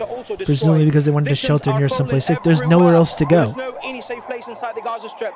Journalists were targeted. Hospitals also have been bombarded by the Israeli occupation forces without having any kind of a prior warning. Ambulances are rushing around the clock in order to evacuate victims in these areas. It's also important to mention it's not a war. that till this current moment, the evacuation process It is just a slaughter. inside central the Gaza Strip in Al Arab Ahli Hospital is still going. A very low pressure on the hospital capabilities, specifically in a Shifa hospital. They are now trying to do as much as they can in order to keep providing treatment for those victims. But it's also important to mention that people were residing in the complex area inside the Al Arab Hospital. Generally, even similar to the conditions in every single hospital inside the Gaza Strip. A Shifa hospital also is crowded with people. More than 30,000 Palestinians are residing in the surrounding areas of the complex. It seems that the situation in the Gaza Strip is really getting such a huge deterioration. Without a Palestinian Minister of Health is appealing to the international community to open humanitarian corridors in order to provide medical help for Palestinians, in order to be able to complete the work in providing a treatment for thousands of Palestinians who are falling from time to another. I just want here to take a moment to apologize to our viewers. You are obviously watching a live feed from Gaza right now. There are potentially some very disturbing images on your screen that will pass from time to time. Obviously, these are shocking images. This is the aftermath of an airstrike on a hospital where it's believed thousands of people were sheltering. Tariq, you were telling me just moments ago that this is a hospital that's in a residential neighborhood, and there was absolutely This does need no an sense that intervention. this Like, might seriously, happen. I There don't. was no warning given? I'm in agreement. It's not going to stop. We're not stopping it. I'm sorry, and I appreciate that you yourself are We're not stopping surrounded it. by Who's going to stop sirens it? and ambulances right now, Tariq. I was just asking about whether any warning was given about these airstrikes. Well, there is a new bombardment took place even in Khan Yunis city where I'm standing right now. It's close to the hospital, by the way. Medical ambulances vehicles are rushing in order to evacuate victims from these targeted areas. They are just moving with very high speed in order to rescue them from being killed. Even from time to another, different injuries have been reached to the hospital here. Also, this hospital is similar to the Arab Ahli Hospital, which is full of people. Now we are talking about a lot of gatherings are standing around us right now, just following the live. They are just following the situation. I don't know what I'm supposed to afraid do of about being this targeted content also. warning stuff. Like, this great sense of fear has been broadened to the hearts and I minds really of all don't. Palestinians in Like, different what are we areas supposed to inside the do? Gaza Strip. Even I like- hospitals are not yet protected from the Israeli ongoing I'm supposed to just not look at this the stuff? Gaza Strip conditions are really witnessing a huge deterioration. There must I be really a don't very know, honestly. urgent, let's say, international intervention in order to protect Palestinians. And Like, it is even to important provide that them we look with at this. humanitarian aid in order to be able. It's to important that cope we with look the at this. current, situation. Our governments are Tariq, just in the financing last few this. minutes, we've watched two very, very small children on our screen. One being Our governments held are by financing an this. older We have to woman look and at it. another injured, very little person move across our screen. We know that there were families who were sheltering in this area, and now we are hearing from a health spokesman in Gaza. Initial estimates suggest that between 200 and 300 people were killed in this bombing. The estimate is over You were 1,000 also now. talking to us a bit earlier, Tariq, It's over about the 1,000 supplies now. that hospitals have at the moment to deal with this. This is a hospital that was acting not only as a hospital, but as a shelter. Now they're not only dealing with injuries of the people who were there, but also of the injured who are coming into the hospital seeking care. Can you give us a sense of what the facilities are like and what kinds of capabilities they have to deal with the sheer number of people? Did they bomb the refugees fleeing? Well, they did that on Sunday. And this is now bombing a hospital that has killed where 1,000 people have been killed. Trying as much as possible to evacuate victims. There is an increasing number of victims falling in different areas in the Gaza Strip. We are talking about different compartments. Took place in central Gaza, in Al-Shuja'iyya now in Khan Yunis city. Medical teams are rushing in order to evacuate them from the bombardment. Till this current moment, there are still people under the rubble of the destroyed houses and buildings. You are talking about collective punishment for Palestinians. Hundreds of massacres have been committed during the early beginning of this round of fighting between the Palestinian fighters and the Israeli occupation forces. Even though civilians are not yet protected by the principles of the international law, the current situation now is really terrifying. We are talking about hundreds and thousands of young children and women are killed by the Israeli ongoing strikes. Those children, they did not really have any guilt in terms of what's happening on the ground. They were targeted without having any prior warning to evacuate the buildings. Meanwhile, the majority of families, they have evacuated from the northern and central areas of the Gaza Strip. They moved to the southern areas. Meanwhile, in the southern areas, what do you even say about this? Bombardment is similar to the like, I'm honestly just at a loss. Like, how do you even talk about this? There is no any safe place inside the Gaza Strip amid the ongoing Israeli attacks. Tariq, I just want to remind this is one of the worst things that I've ever seen in my life. Now, that Israeli airstrikes have now killed more than 3,000 Palestinians since this conflict began. Now, 1 in 3 of them are children. That's more than 1,000 of them killed in 10 days, according to the Gaza keep saying, folks, we knew this was going to happen. And we know that at least 6 people have Why also was been it so killed hard in for an people to Israeli just airstrike like that hit, stand up because for we the were right talking thing about on day that school one? Run by the UN's Palestinian Refugee Agency that was also acting as a shelter, and that took place in a Gaza refugee camp. Now, how is this being allowed to happen? Killed in Hamas's military operation stands at 1,400, including 302 soldiers. Just going all back our to fucking institutions and sports teams like posting the Israeli flag, we stand with Israel. We're so sorry about the terrorist attacks in Israel. If anyone feels unsafe, here's a hotline number you can call because of the terrorist attacks in Israel. Tariq, we've been talking about people trying to evacuate, trying to find safety. Obviously, 1.1 million people were given an evacuation order from Gaza City, from northern Gaza, and they've tried, well, a large number of them have tried to head south.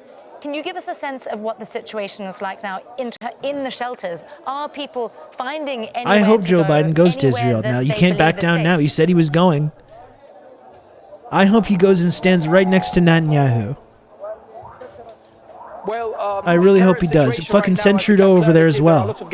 I think Justin Trudeau should head over there as well and stand right next to Netanyahu, just so it's abundantly clear that they like this and they paid for this and they want more of it. Today, 6 Palestinians have been killed due to the Israeli bombardment of a United Nations affiliated school in Al-Maghazi refugee camp. The half-wit Netanyahu is there right now. Fucking fantastic. Claiming the life of 6 Palestinians. Now, these kinds of violations of the Israeli violations continue against civilians inside the Gaza Strip. Schools, hospitals, medical teams, journalists, and every single class of the Palestinian community has been targeted. Well, there is no any safe place inside the Gaza Strip. This densely populated area has been largely bombarded during the early beginning of this round of fighting. People just are afraid of losing their life. They are very frustrated, tired.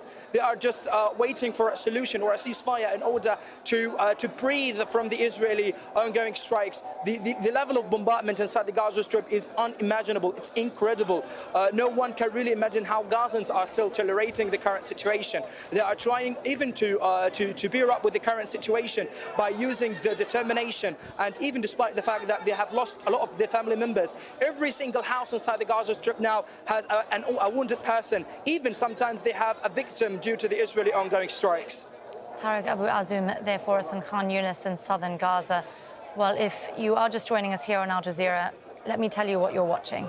These are live pictures from a hospital in southern central Gaza, and this is the aftermath of an Israeli airstrike. We've seen families go past, a fair number of children, a large number of injured people being taken past us in strollers. We believe that hundreds of families, so potentially thousands of people, were sheltering in the backyard of that hospital after being forced to evacuate other parts of the Gaza Strip. And we are hearing from a Gaza Health Ministry spokesperson that they believe between 200 and 300 people were killed. And again, if you are watching these shocking pictures, I do apologize if you are upset by any of them. This is a lot. Critics of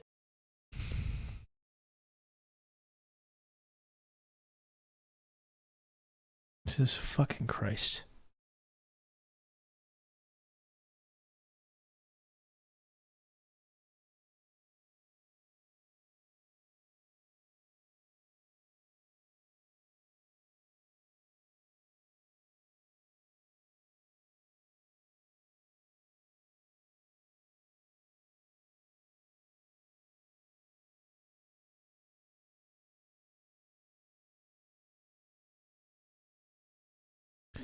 All the fucking people in the media are promoting stories. Are there Hamas tunnels under hospitals?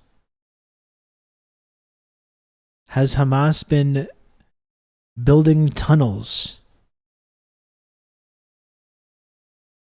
under hospitals?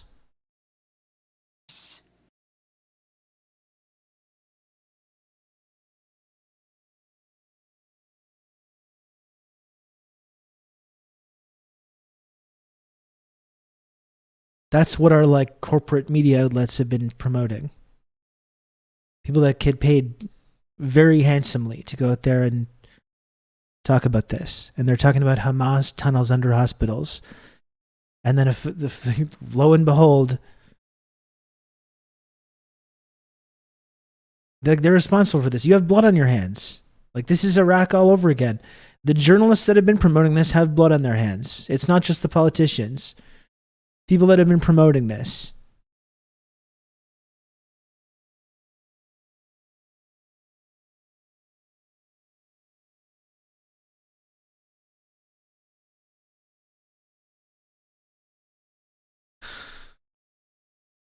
Lay out your case.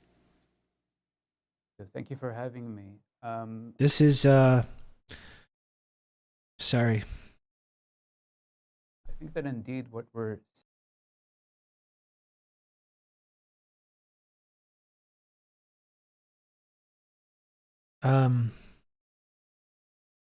this is Israeli historian and genocide scholar Raz Segal says Israel's leaders' dehumanizing language about Palestinians in Gaza and the IDF's conduct are cause for alarm. We're seeing the combination of genocidal acts with special intent.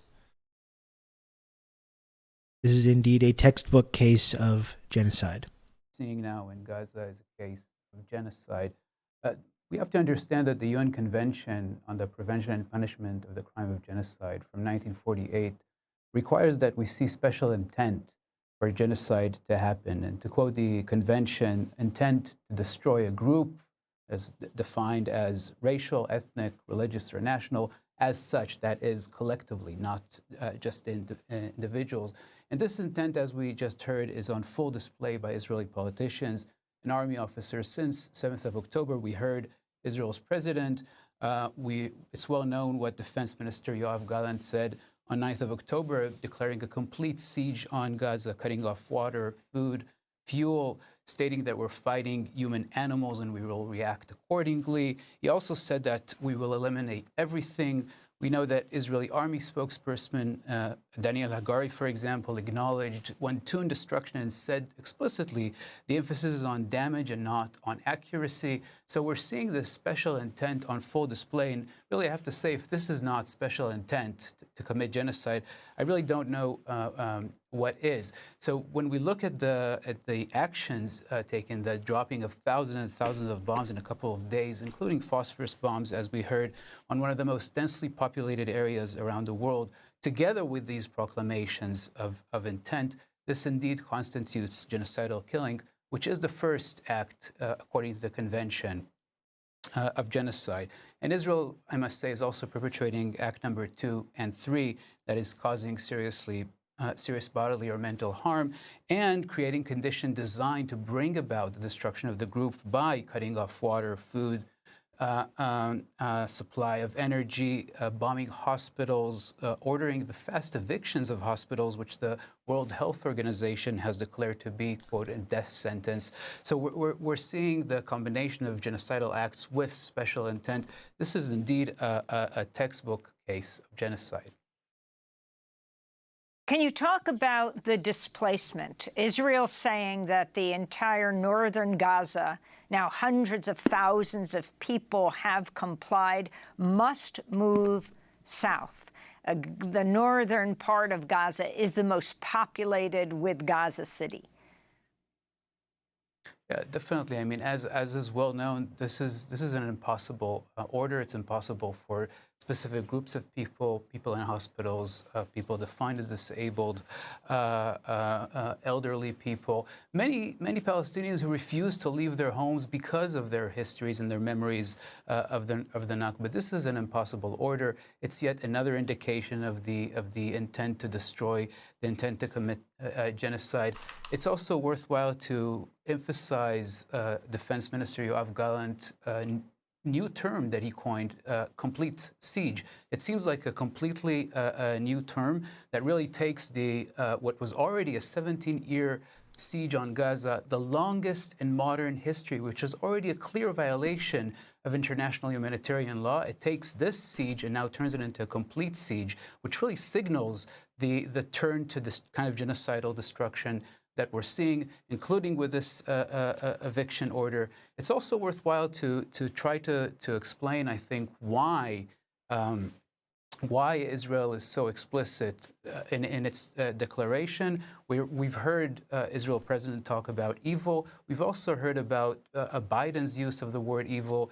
EU leaders describe the Hamas attack as evil. And it has to be said, the Hamas attack were clear war crimes. The mass murder of more than 1,000 Israeli civilians, a horrendous war crime that rightfully shocked many Israelis and many people around the world. But evil...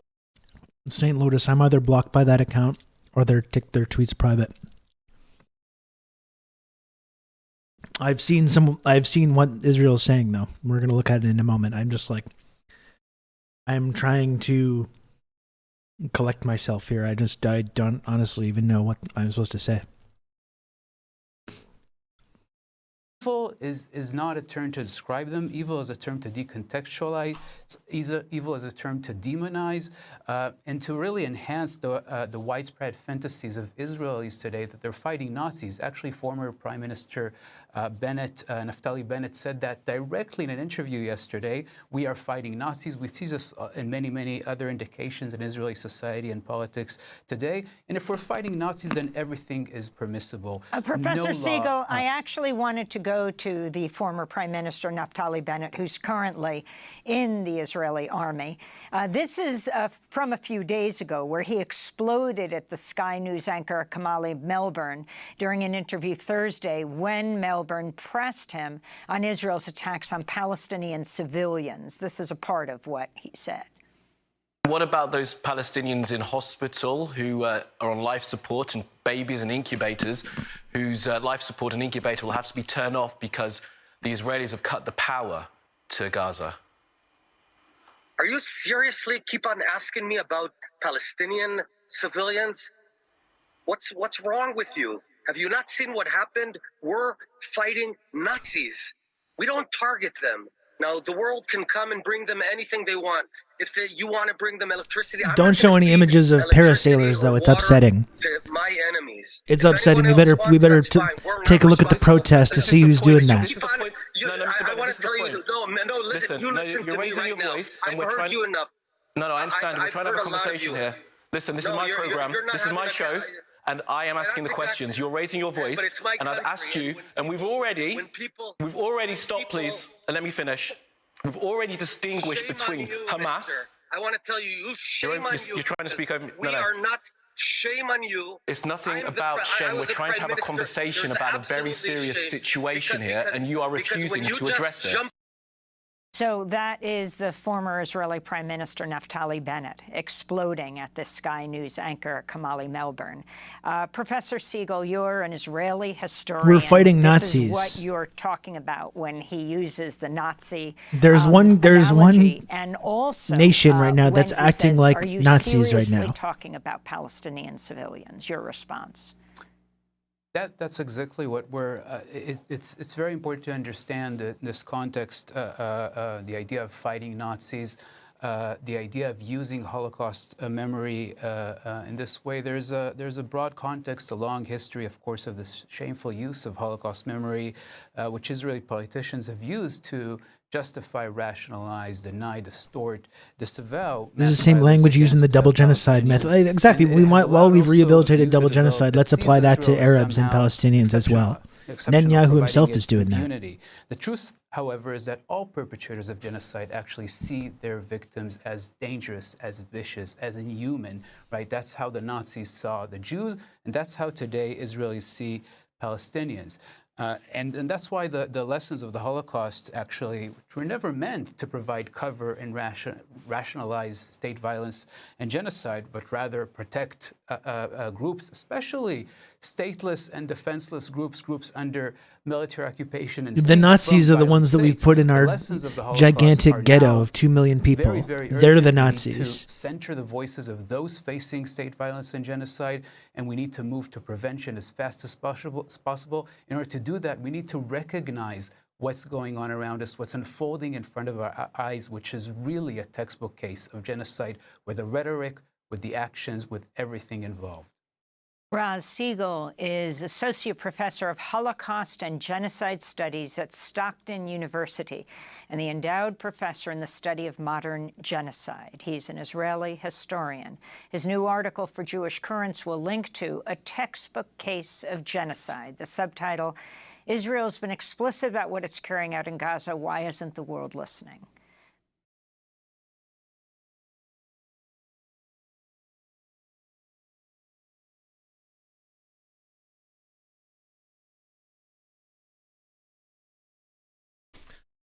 Like, they have the fucking audacity.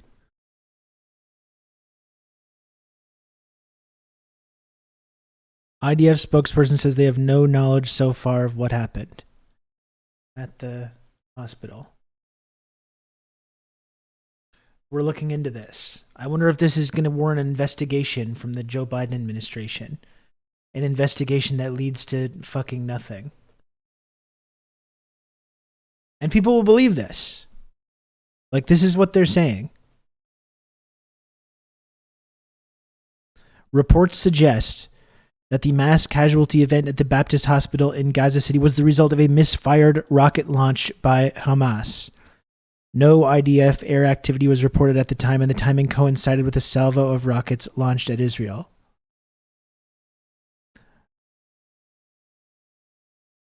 And people are going to believe this.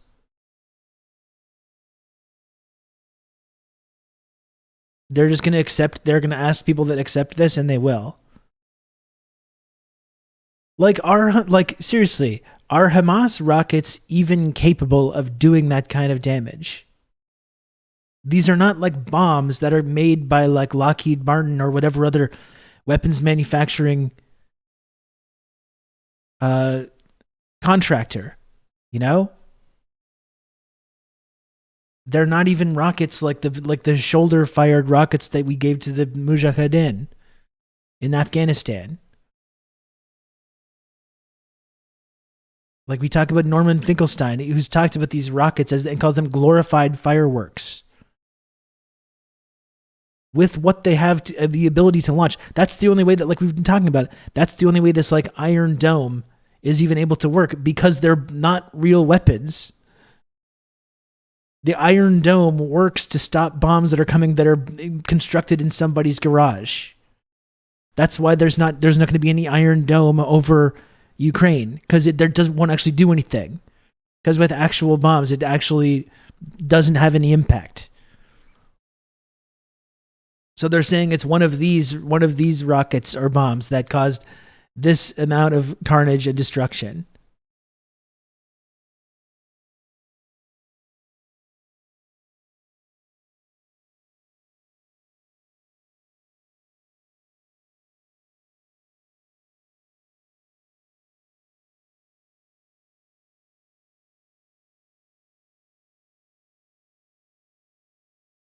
Just like the Shireen Abu Akleh murder, they'll say Hamas did it. Later, someone will prove otherwise. They'll say, well, we did it, but we won't investigate, deal with it. Yeah, this is what it's going to be. Joe Biden and Justin Trudeau are going to talk about their concern. We need to look into this incident. There needs to be an investigation that just goes nowhere. Meanwhile, while this bullshit investigation is underway, we need to continue the nonstop support and the nonstop flow of weapons.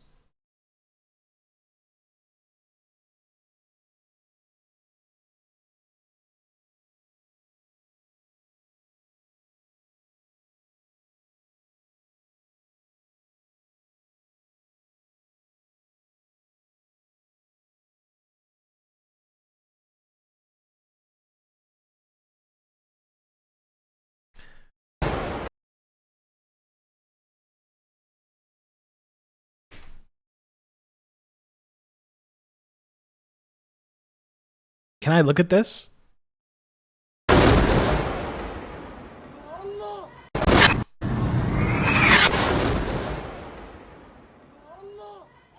I'm sorry, I'm not a big war guy, war expert. That's coming from an airstrike. I'm sorry, I'm not Mr. Armchair General over here. I'm not a big OSINT guy. That's coming from a fucking airstrike, though.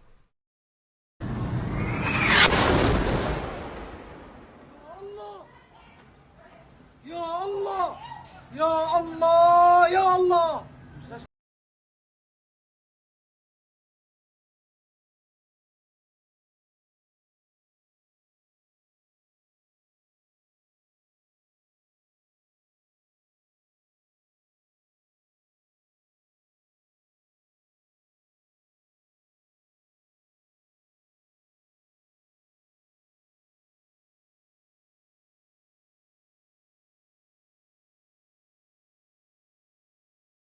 Bombing a hospital, we would never do such a thing. We would never do such a thing. Are you kidding me?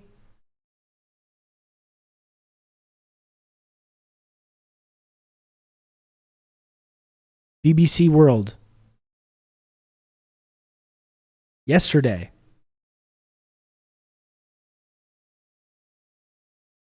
About showing the scary Hamas guy. Do they build tunnels under hospitals and schools?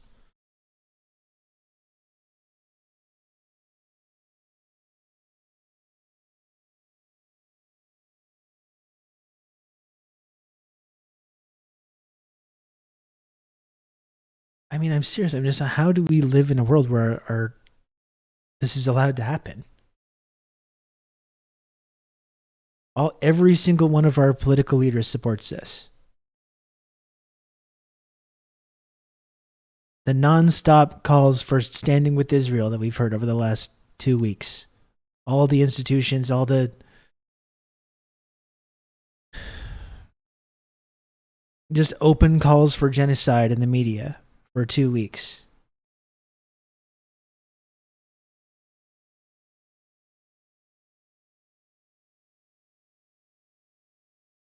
They'll just say anything in Western media, will repeat it over and over, and it doesn't have to be even plausible. As soon as there's multiple conflicting stories, then it gives cover for the media to be like, oh, we're looking into the.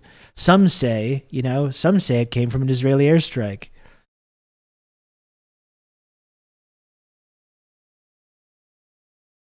Israel denies that, and it's like, then we just continue. We continue to obfuscate, continue to run cover for this.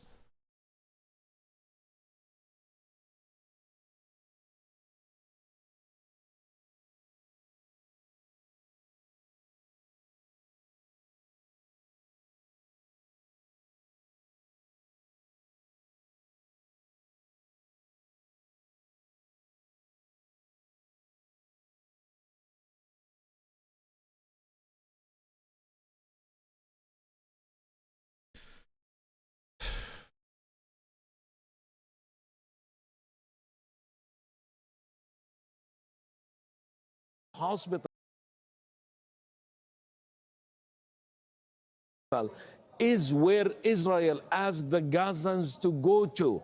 Right? So this is not in the area where it asked the people to evacuate from. It's where to evacuate to in order and hit this hospital. Hospital is not a small target to hit it by mistake. I want to be very, very clear for our viewers. If indeed it is confirmed that this was an Israeli airstrike on a hospital and the hospital was targeted, this is a war crime. It is a war crime. This whole event has been a war crime. We don't know again whether it was done in purpose or not, but we cannot rule it out that it was done in purpose because all the political messages surrounding and the political environment suggesting such thing. It is a political. It's a humanitarian crime, a crime against the humanity, regardless, because you are hitting a residential areas without any differentiation between civilian targets or military targets that you're hitting. Right. So it's by all accounts, it's a crime against the humanity. It's a genocidal act that Israel is taking and is committing in Gaza as we speak. And the Biden administration is responsible, is partner in this crime. And Joseph Biden himself is a partner in this crime because he is providing the coverage for it by calling it Israel has the right to defend itself with no limits to how far it can go to limits it to defend itself, what's so called, and also by providing the aircraft carriers that it's sending. So this is not just a statement, it's a partner. It's providing the protection and also talking about troops on the grounds or boots on the ground. That is also as an option that Biden himself, I think Joseph Biden should be held personally accountable to what's happening in Gaza and being a partner in this genocide.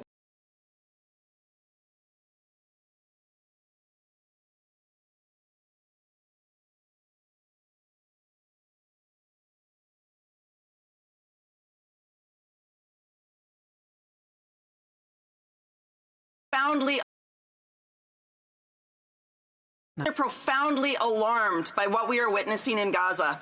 The UN has said that nearly half of Gaza's people have been forced to flee from their homes and that morgues are overflowing.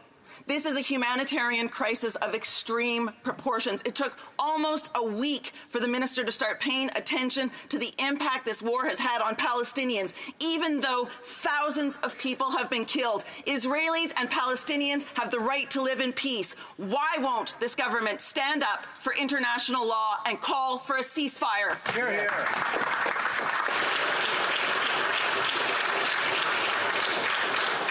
Then I have this Premier Minister. The Honourable Deputy Prime Minister. Our government is very clear that we support the State of Israel and we recognize Israel's right to defend itself within international law. As the Prime Minister has said, we are deeply concerned by the dire humanitarian situation in Gaza. International law must be respected, and Canada will continue to support civilians of Gaza facing urgent humanitarian needs. That's why we announced an initial commitment of $10 million in humanitarian assistance to trusted partners. Thank you, Mr. Speaker.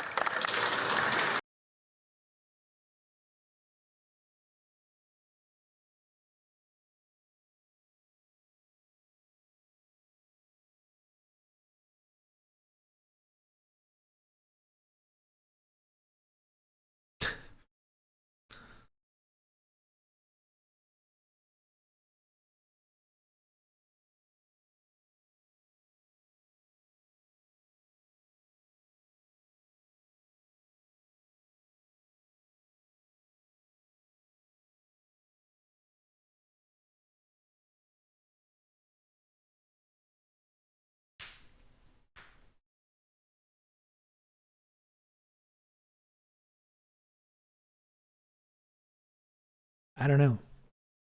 Sorry.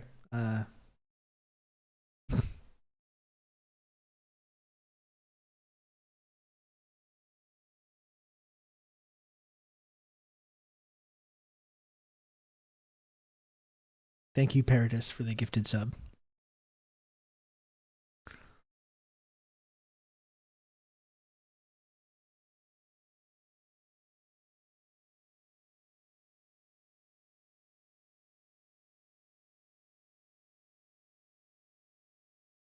just a few moments ago. I'd like to see confirmed like an actual clip of this.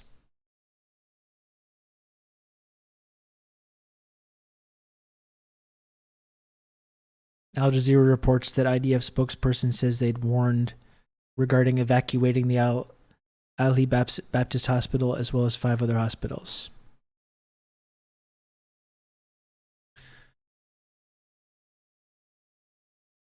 Why would you warn people to leave a hospital that you actually didn't do anything to, and it was actually Hamas that did that?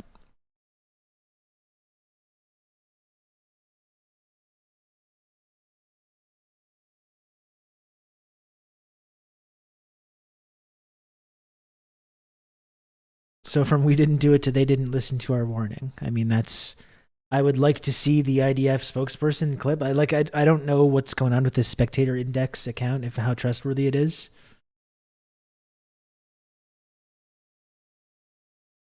It was an accidental Hamas rocket that the IDF psychics told them would go off.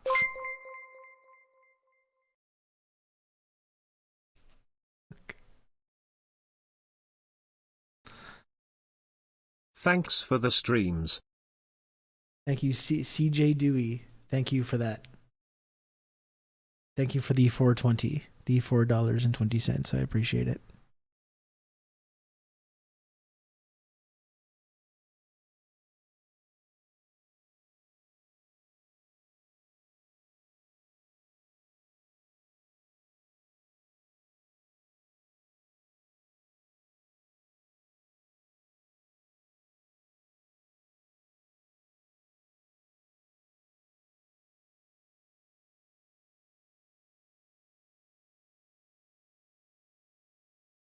From the official Al Jazeera account, Israeli army spokesman, we had been warned to evacuate Baptist Hospital and 5 other hospitals.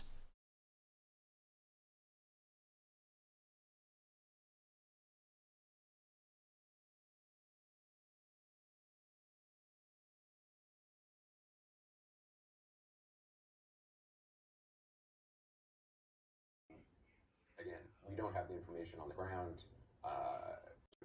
The conflict here going back into the 90s. So, again, we don't have the information on the ground.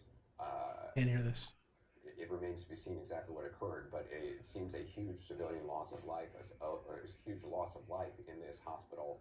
The conflict here going back into the 90s. So, again, we don't have the information on the ground. It remains to be seen exactly what occurred, but it seems a huge civilian loss of life, or a huge loss of life in this hospital.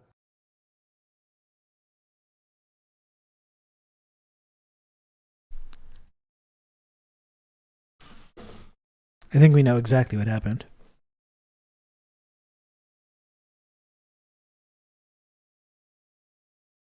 And we're looking into it. We're looking into it. We're looking into this very strongly. We're looking into it. Yeah, we'll get back to you. That's the total contempt that they have for people. These fucking monsters. Oh yeah, we're going to look into that. Don't worry about it.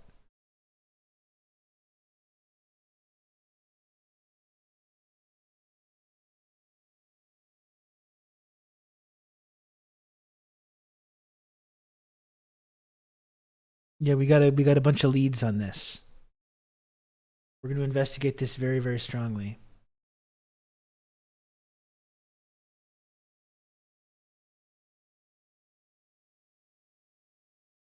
I just don't want to hear any more about people being scared of images of parasailers.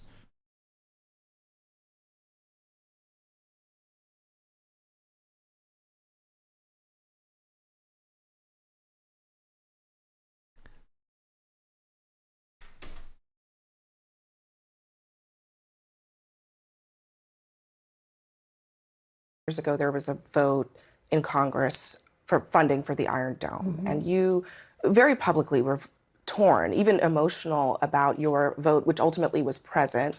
You put out a statement saying that you opposed Iron Dome funding. I wonder, given everything that we've seen in this last week, the Iron Dome has essentially intercepted thousands of rockets from Hamas. Do you believe now that that funding is essential? Would you vote for it today? And to be clear, at that time, I had voted present on the Iron Dome funding because of what we had seen previously that year in terms of Netanyahu's decisions, which also resulted in the bombing of several buildings that contained media agencies, civilian targets. However, I do think that in this present moment, when we discuss support for Israeli defense systems, that is absolutely legitimate. I think it is absolutely something that whose support we can.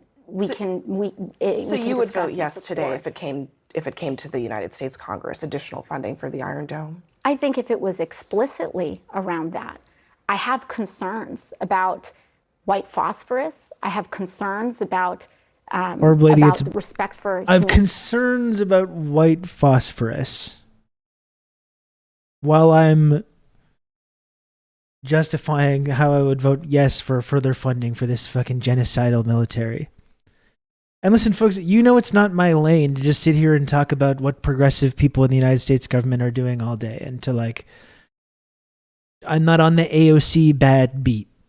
There's a lot of people that have grifted pretty heavily on that beat over the last couple of years. I don't think it's really that useful or worth spending a ton of time talking about. But I think there's certain moments when we do have to see for ourselves the limits of this whole entryism strategy in these parties and the viability of that strategy of running progressive candidates in these parties and what that accomplishes. This is not you can track my trajectory on this. I think the fifth episode of the podcast that I ever did was right when AOC was elected, and I was very excited about the idea of someone like an AOC being in Congress and this whole strategy of entryism. I thought it was worthwhile. It's going to take time. It's going to take time to build power within these parties, but it's really valuable. So that's not my beat. It's not my beat, the AOC bad beat. But in times like this, it's important to really take a close look, an unflinching look at the limits of that strategy and what the inevitable result seems to be. And Israel with her was always a number right away. Right away, she proved to be squishy on that. She was running during the Great March of Return. She called it a massacre. And as soon as she was elected, do you still stand by that it was a massacre? Well, yeah, I mean, and it's okay, well, that's what I should have just given up on the whole fucking idea then. I regret taking more time and still kind of feeling a sense of optimism about that whole thing.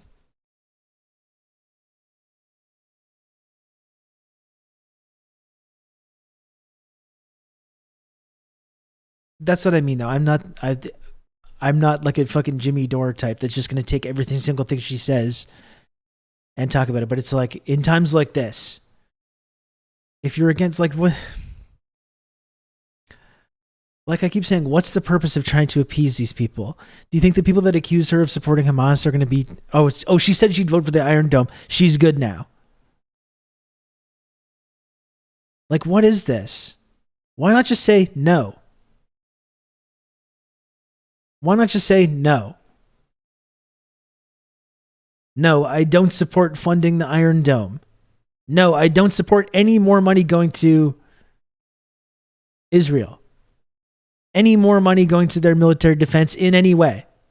$0. Oh, but it's so complicated right now and it's so tense and everyone's all upset. That's the exact time that you do have to say that. That's the exact moment that you're building power. There you've got an opportunity to make a fucking statement and take an actual side when you see a genocide going on. What's the point of equivocating? Oh yeah, I'm so against this genocide. Of course I'm concerned about the white phosphorus, but of course we still need to fund the Iron Dome. How is it so hard? Just to say, no, I don't support it. What happened to fucking even FDR? I welcome their hatred. Just welcome it. They don't like you anyways. Just fucking say no. Just say no. Under no circumstances do I support it. I'm concerned about war crimes. That's where we're at with our progressive entryism. 5 years into this project.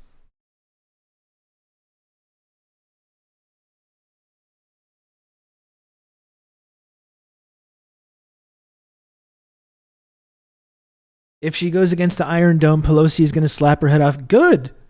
What has backing the leadership of the party got you? You're playing the game. Oh, you don't understand. We're playing the game here. We're playing the game. We got to back them sometimes, and then we get on the committee seats, and we get to go to all the special parties, and we get to be part of the special club.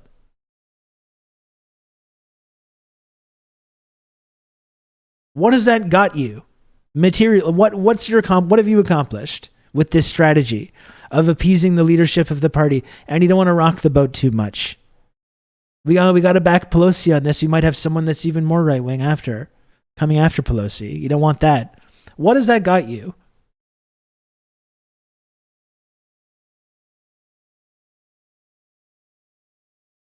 She's going to get on the banking committee so she can have clips of her go viral on Twitter. Yeah, fucking great.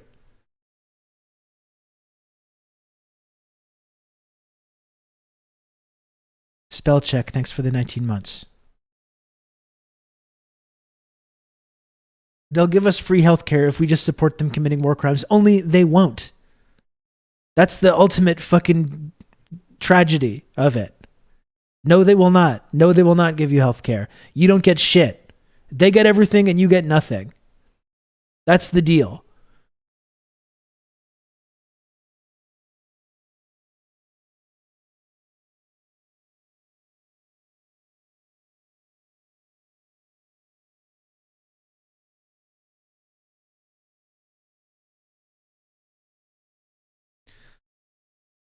I don't think it's the case that she cares deeply, but her overriding ambition keeps her from objecting to the Iron Dome. I think she just doesn't care at all. Like fucking, I don't know.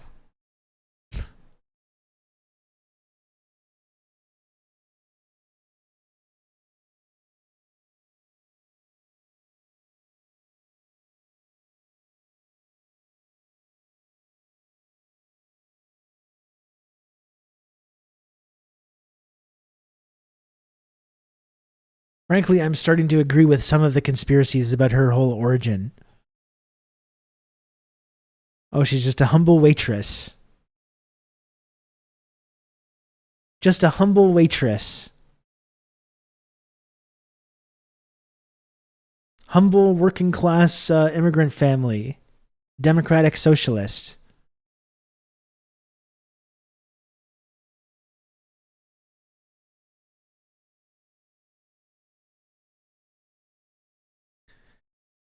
Yeah, Biden's going to Israel. And like I was saying, Orb Lady, he can't not go now. And I want him, I hope he does. I hope Joe Biden does go to Israel.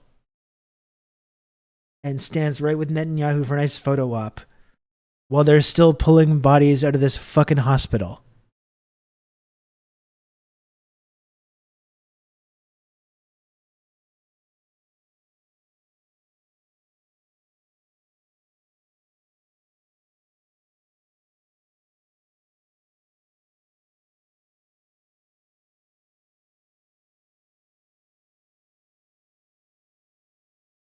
The morning, like 3 hours before a airstrike blows up a hospital and kills 1,000 people. On Wednesday, I'll travel to Israel to stand in solidarity. Are you good? I think Joe Biden should go stand in solidarity with the Israelis while they're doing this. Let's really spell this out for everybody. In the face of Hamas's brutal terrorist attack. Then I'll travel to Jordan to address dire humanitarian needs. Meet with leaders and make clear that Hamas does not stand with Palestinians' rights to self-determination. No, of course, Hamas does not stand for Palestinians' right to self-determination, but I'm still going to back unlimited war crimes. And give them whatever they need in terms of financing or diplomatic cover to do whatever fucking crimes they want to do. To literally carry out genocide. Like, that's what we're talking about here now. That's what we're talking about.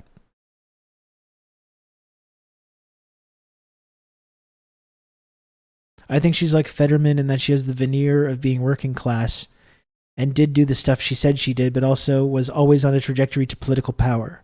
These are not people who were inspired by their working class roots to get into politics. They became working class on the way to power, like Mayor Pete served in Afghanistan. That's a good way of looking at it. Yeah, it's a nice story, isn't it? It's like, I remember being in the music business. You need a story. That's what they'd always say. That was the big buzzword with like the labels and stuff. Like, what's your story though? Like, for if you want to appeal to the radio guys or whatever, you need to have a nice story.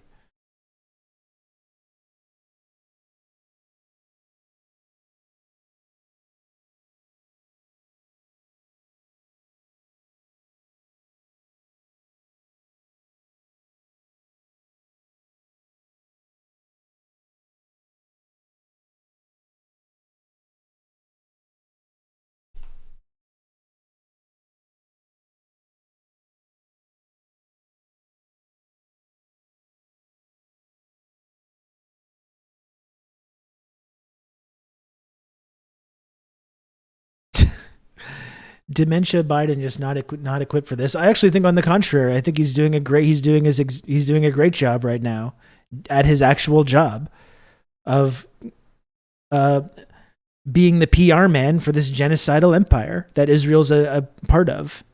You know, I think he's doing a bang up job, actually, despite his dementia, which I'm not even denying.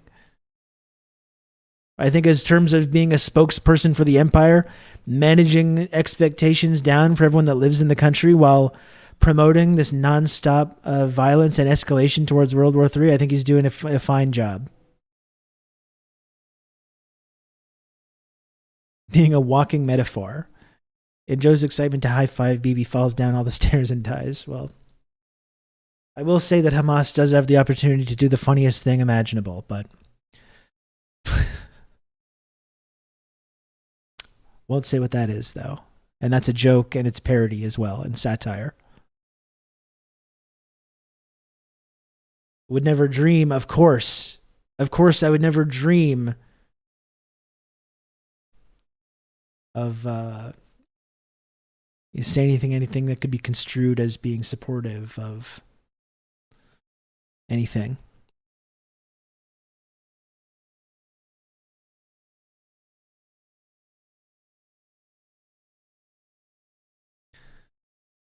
The whole Children of Light thing, like, Jesus, what the fuck is that? Like, again, really, really spelling it out here.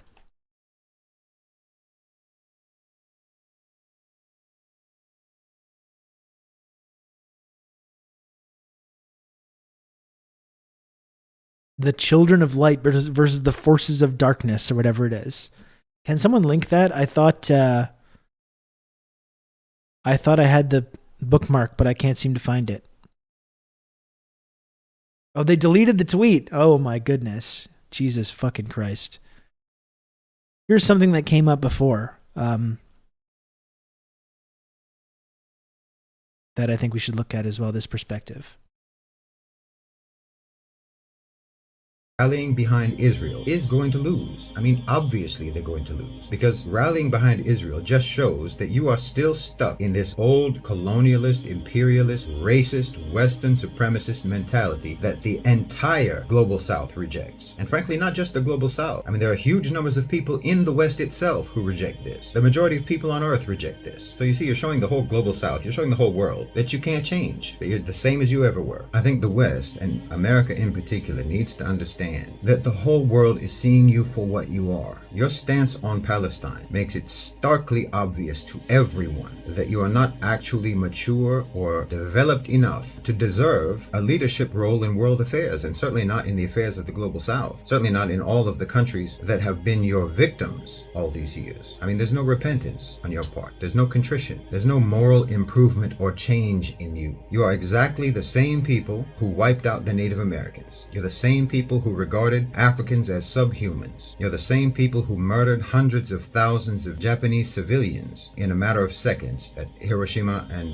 Nagasaki. You're the same people who dropped napalm on civilian villages in Vietnam. I mean, on and on. Nothing changes, and nothing exposes this today more than your stance on Palestine. Nothing demonstrates that you have not changed or developed in centuries more than your shameless support for Israel. And believe me, you're alienating the whole planet by this. When you back colonialist, Zionist violence against the Palestinians, everyone sees it as emblematic of your whole attitude to the non-Western world, to the non-white world. Everyone in the global South identifies with the Palestinians. Everyone in the Muslim world identifies with the Palestinians. When you declare your support for total war against the Palestinians, when you declare your support for a psychopath like Netanyahu calling for basically a final solution against the Palestinians, well, everyone in the global South gets the message. You are deranged, immoral, barbaric, bloodthirsty, racist savages. And all your talk about human rights and the rule of law and all of that is all just hideous hypocrisy. You don't mean any of it, and you never did. And yeah, we're talking about how this guy's kind of like a conservative, but has really good analysis of the Middle East. But the one thing I will say is that I do feel like the way that these like Western countries have weaponized LGBTQ plus rights as part of their imperialist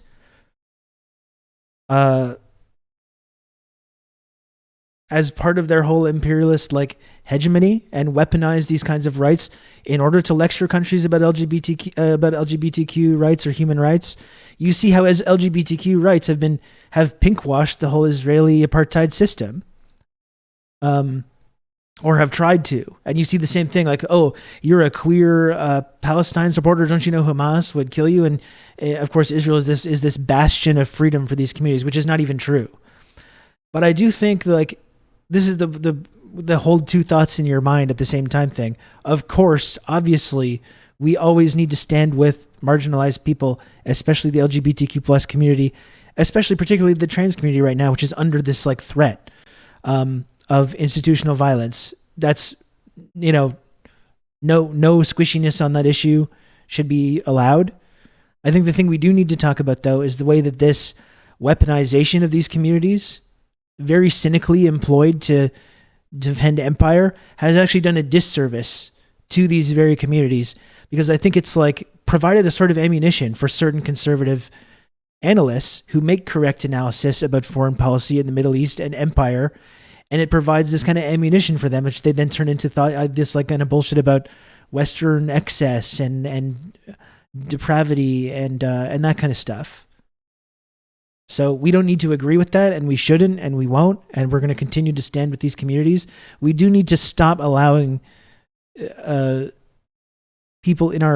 powerful people in our government or our media to weaponize the rights of these communities as a way to justify imperialist or colonialist violence, though.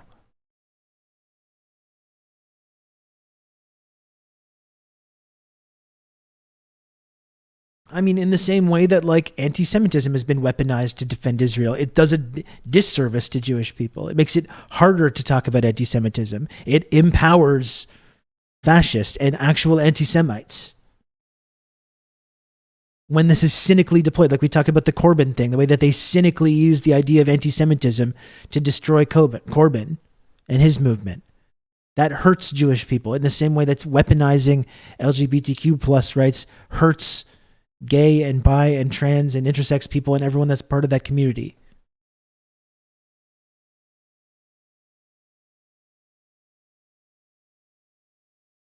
There's nothing more bourgeois than being weirdly obsessed with purity and the sexual proclivities of other people. Yeah, I agree with that.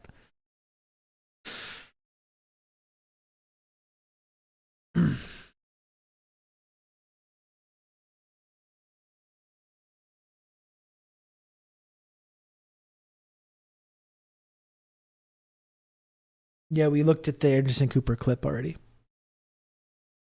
I looked at that, but thank you.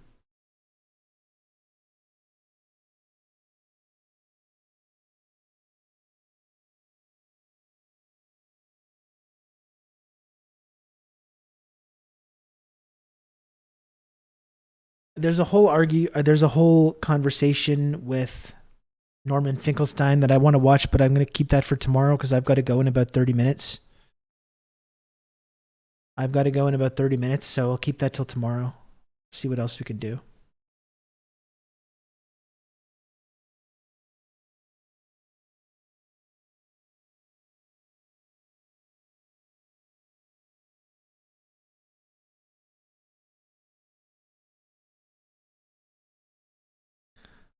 This is a struggle between the children of light and the children of darkness, between humanity and the law of the jungle.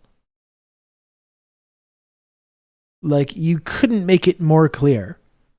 You could not make it more clear.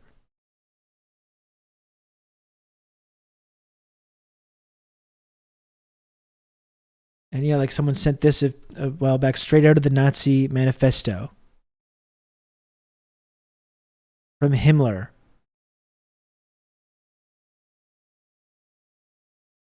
Subtly conditioned to see themselves as the sons of light, that they were engaged in a struggle against the powers of darkness.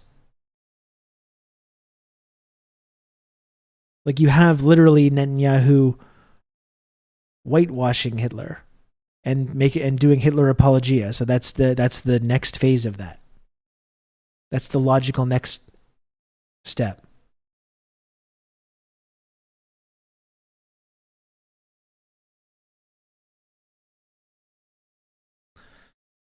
Except they use the words children to justify bombing children. I mean, that's the other post from today.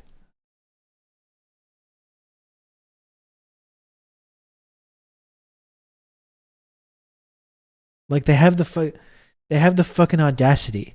Over 1,000 children have been killed just in 2 weeks. This is how completely comfortable they are that they can continue this with no pushback. Like, it should really show the level of arrogance that you have to have when you've just killed 1,000 kids in airstrikes to then post this on Twitter.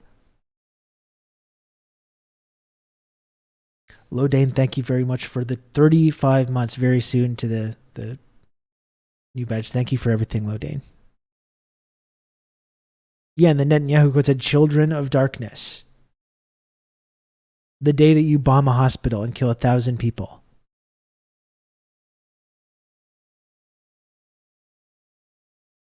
It's a fascist trait to do this sort of mocking irony. I mean, it's like I'm reminded, it's the fucking crazy, mind-breaking thing about all this. I'm reminded of that Sartre quote about anti-Semites. And about how they take joy in confusing you with their completely contradictory beliefs and statements.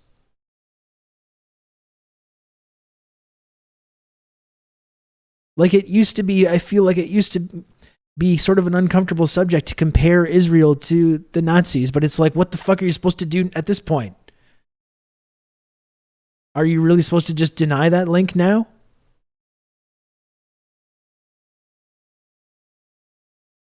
It's too insensitive. Oh, it upsets people. It upsets people that you know. It makes them uncomfortable. You better not mention that.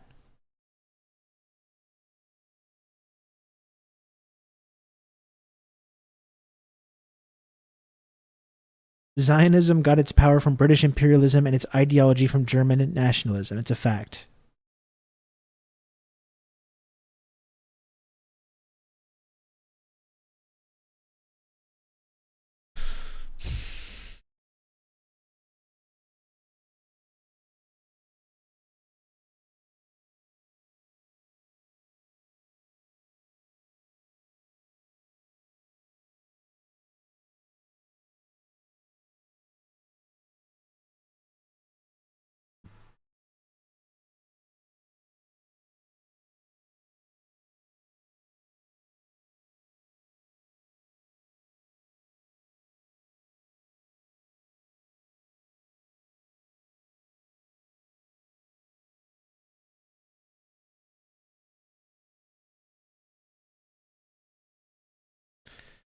Jesus Christ. Sartre is like one of 3 good French people.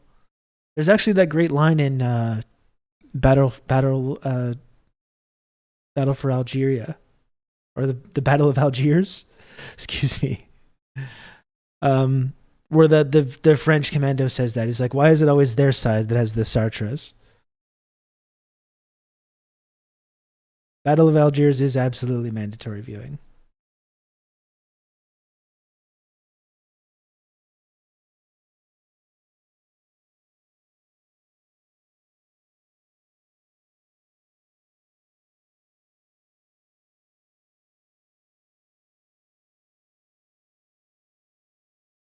Good Lord.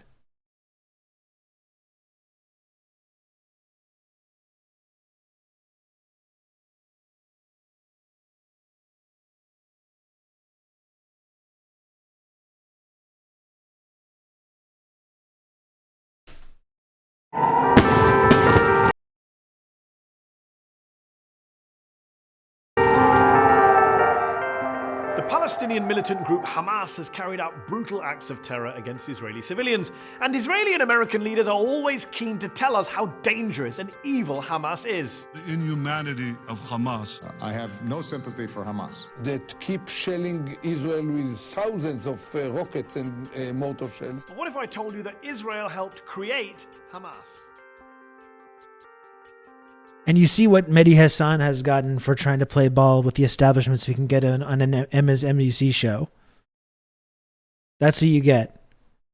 He's done some okay coverage of this over the years, but he does that same bullshit equivocation because he's trying to keep his job. Where does that get you?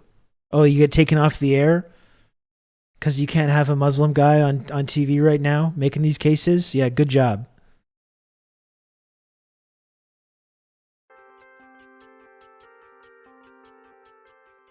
Officially, Hamas, which is the acronym for an Arabic phrase meaning Islamic Resistance Movement, was founded in 1987, at the start of the first Palestinian Intifada, or uprising against the Israeli occupation.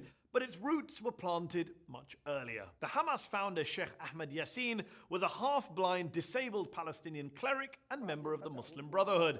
The Brotherhood had been repressed by the Egyptians in Gaza prior to 1967, but once the Israelis invaded and occupied the Strip, they didn't just turn a blind eye to these Islamists, they encouraged them. See, the Israelis, especially right-wing Israelis, wanted to undermine the power of the dominant Palestinian political force at that time, the nationalist PLO, at the heart of which was the secular Fatah party of Yasser Arafat, their bête noire. بغصن الزيتون في يدي وببندقية الثائر في يدي. By empowering Sheikh Yassin and the Muslim Brotherhood, Israeli leaders thought they could divide and rule the occupied Palestinians, play them off against each other, secular nationalists against religious Islamists. So in 1978, when Yassin wanted to officially register his Islamic Association, which was basically the precursor to Hamas, the Israelis were only too keen to help. CBS just reported that Israel has asked for $10 billion in emergency U.S. aid. Good, yeah. And people see as well, they can just snap their fingers and make that appear. That's how fucking, that's the audacity while they're carrying out genocide. By the way, where's our $10 billion?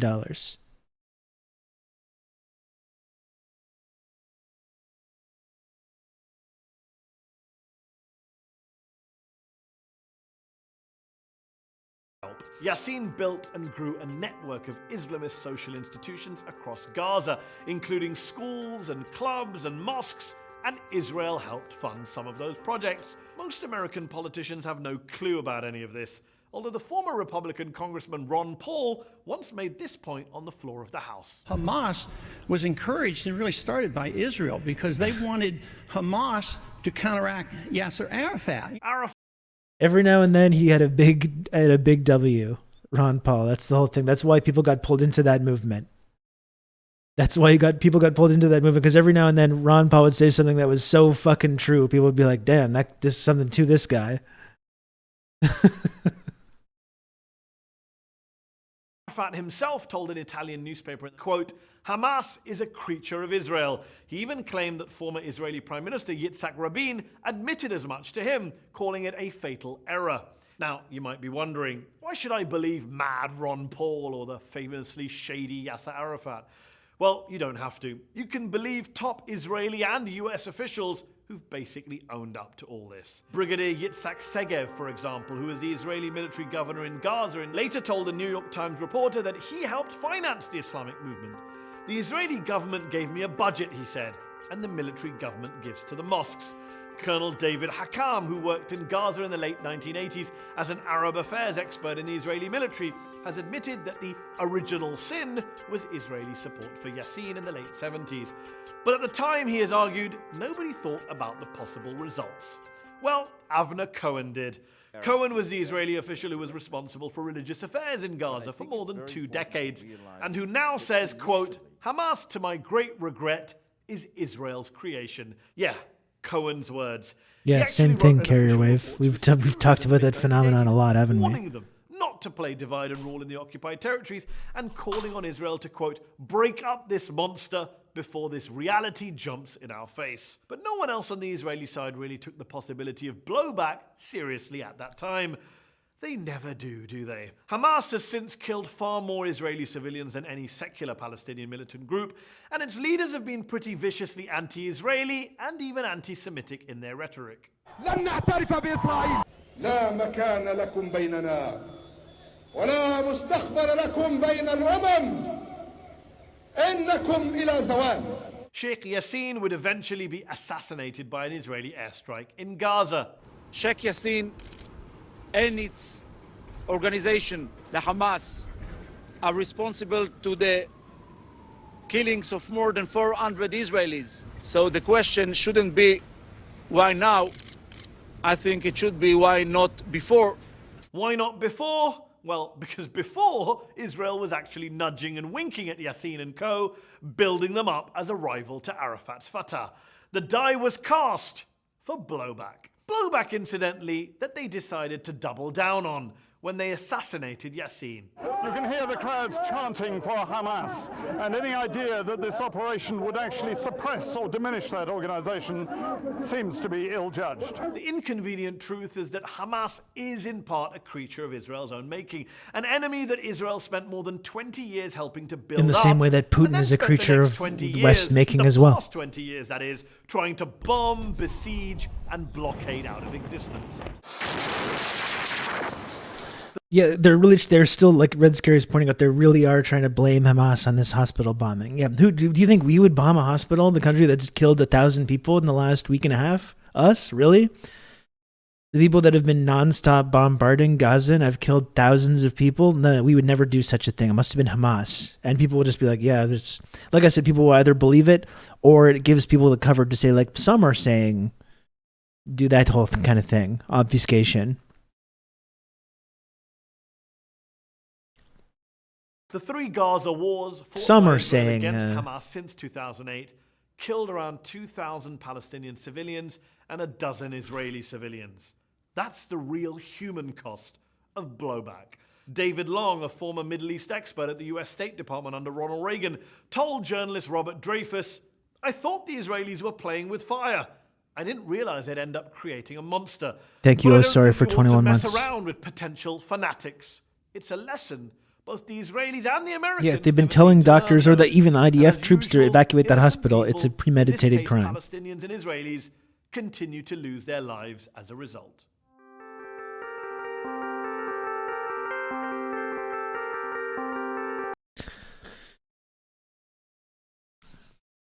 There's more to do. There's more to look at. I want to watch this interview that Katie Halper did with Norman Finkelstein. I'll have time for that tomorrow. I've got to go in a couple minutes to pick up my kid from school.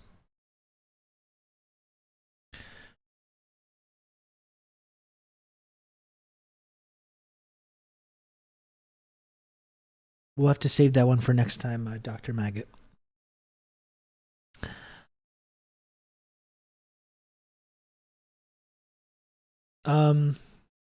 If you can, folks, please subscribe to the channel.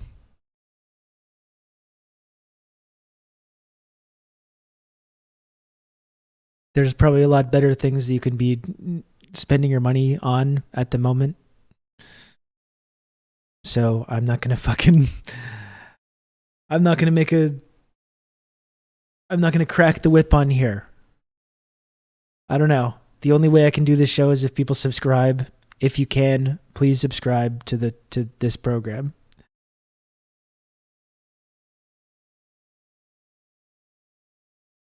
I don't know. That's all I got.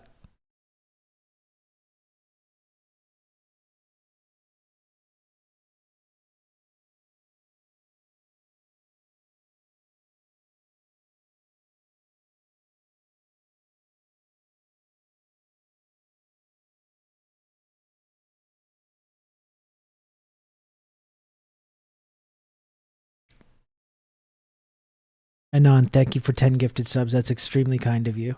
Whoever you are. Whoever that was.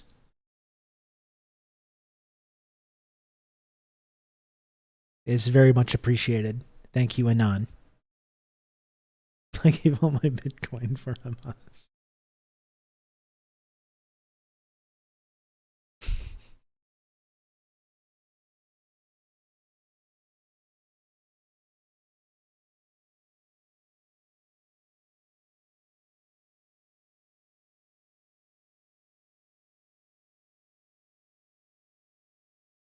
Thanks, Comrade Bushy, as well.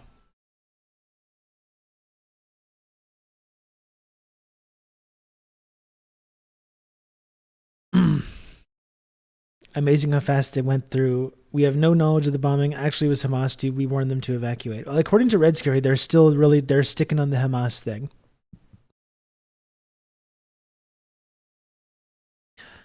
I'm sure we will have more info tomorrow.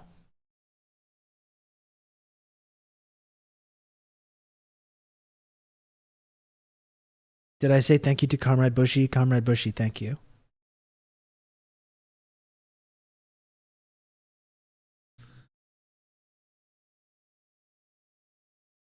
Weird person spamming some weird copy paste in the chat. Okay then, yeah. Alrighty.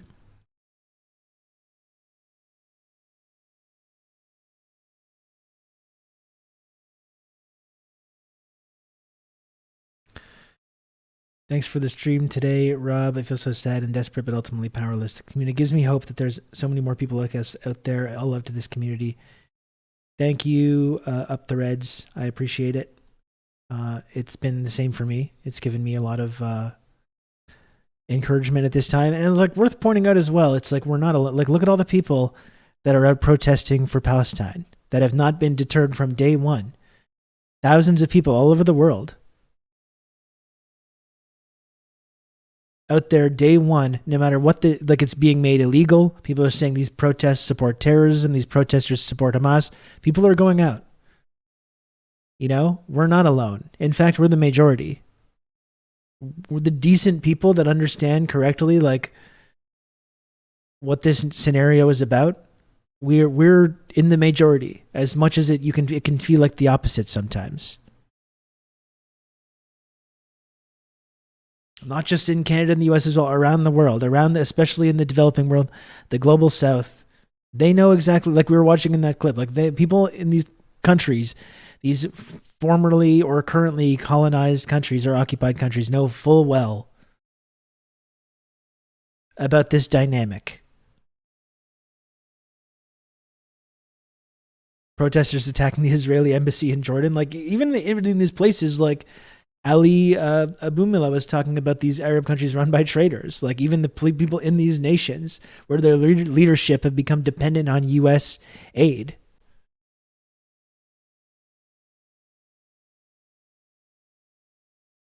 Looks like the Biden trip is falling apart.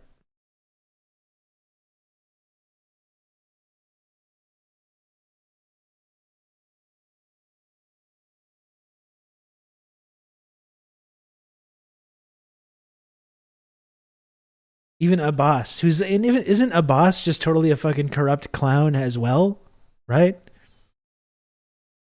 Senior Palestinian official says President Mahmoud Abbas canceled his planned meeting Wednesday with President Biden over hospital strike in Gaza. I'm sure he's still going to go. He can't not go now.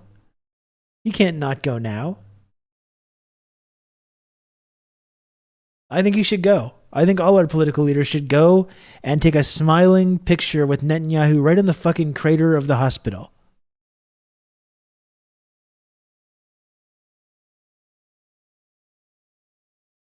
You bought this. You own this.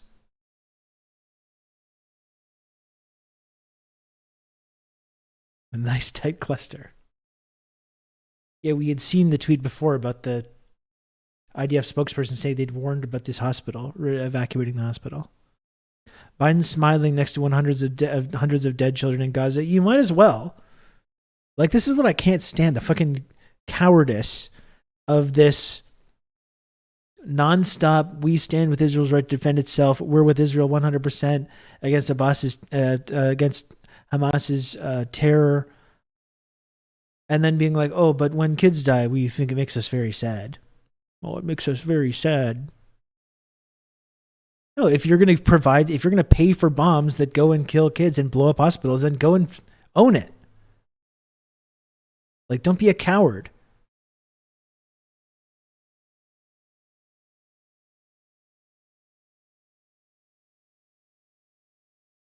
I have never been more like speechless than I have been today, honestly. Like, I've had a really hard time even like comprehending what we're seeing right today.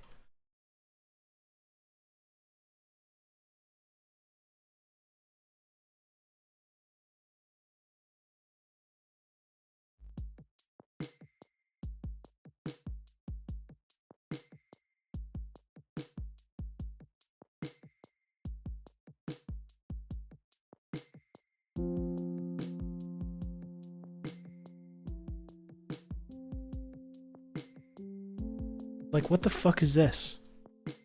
What is this?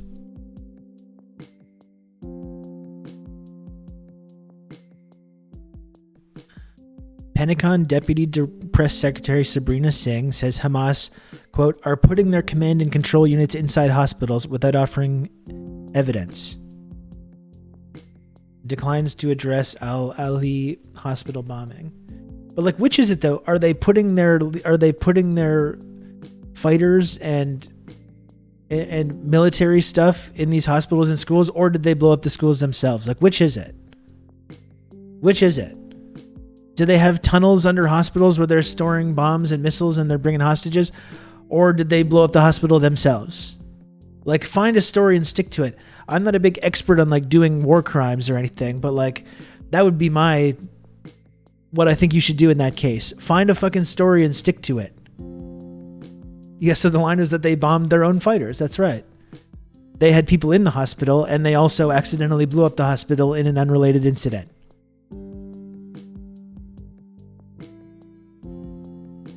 Don't believe your lying eyes. The party asked you to deny the evidence of your own eyes and ears.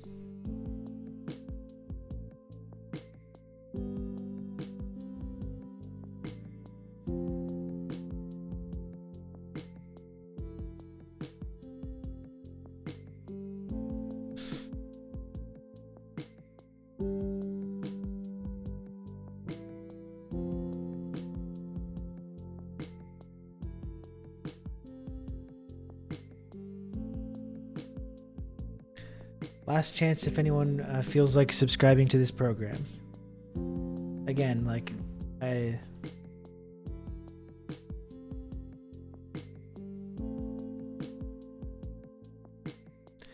don't know. It's your last chance if you want to support this stream, you can. You got another like 2 minutes to do it.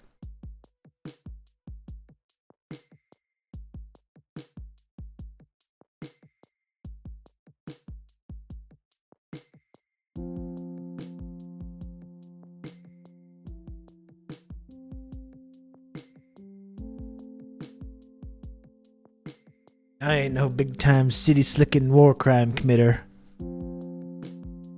Good lord.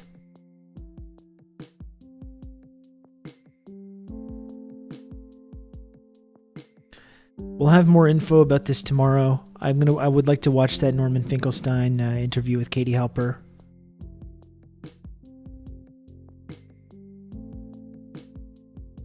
So plenty more to talk about tomorrow. Hopefully we'll have some more info about this.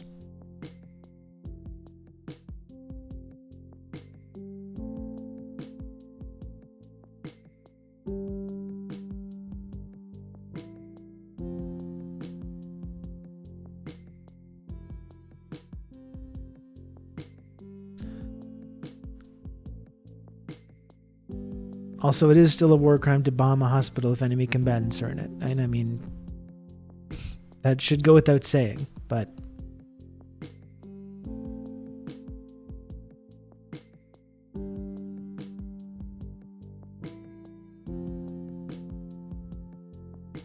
thank you for the sub, Dr. Maggot. I appreciate it. Thank you, Carnova, as well.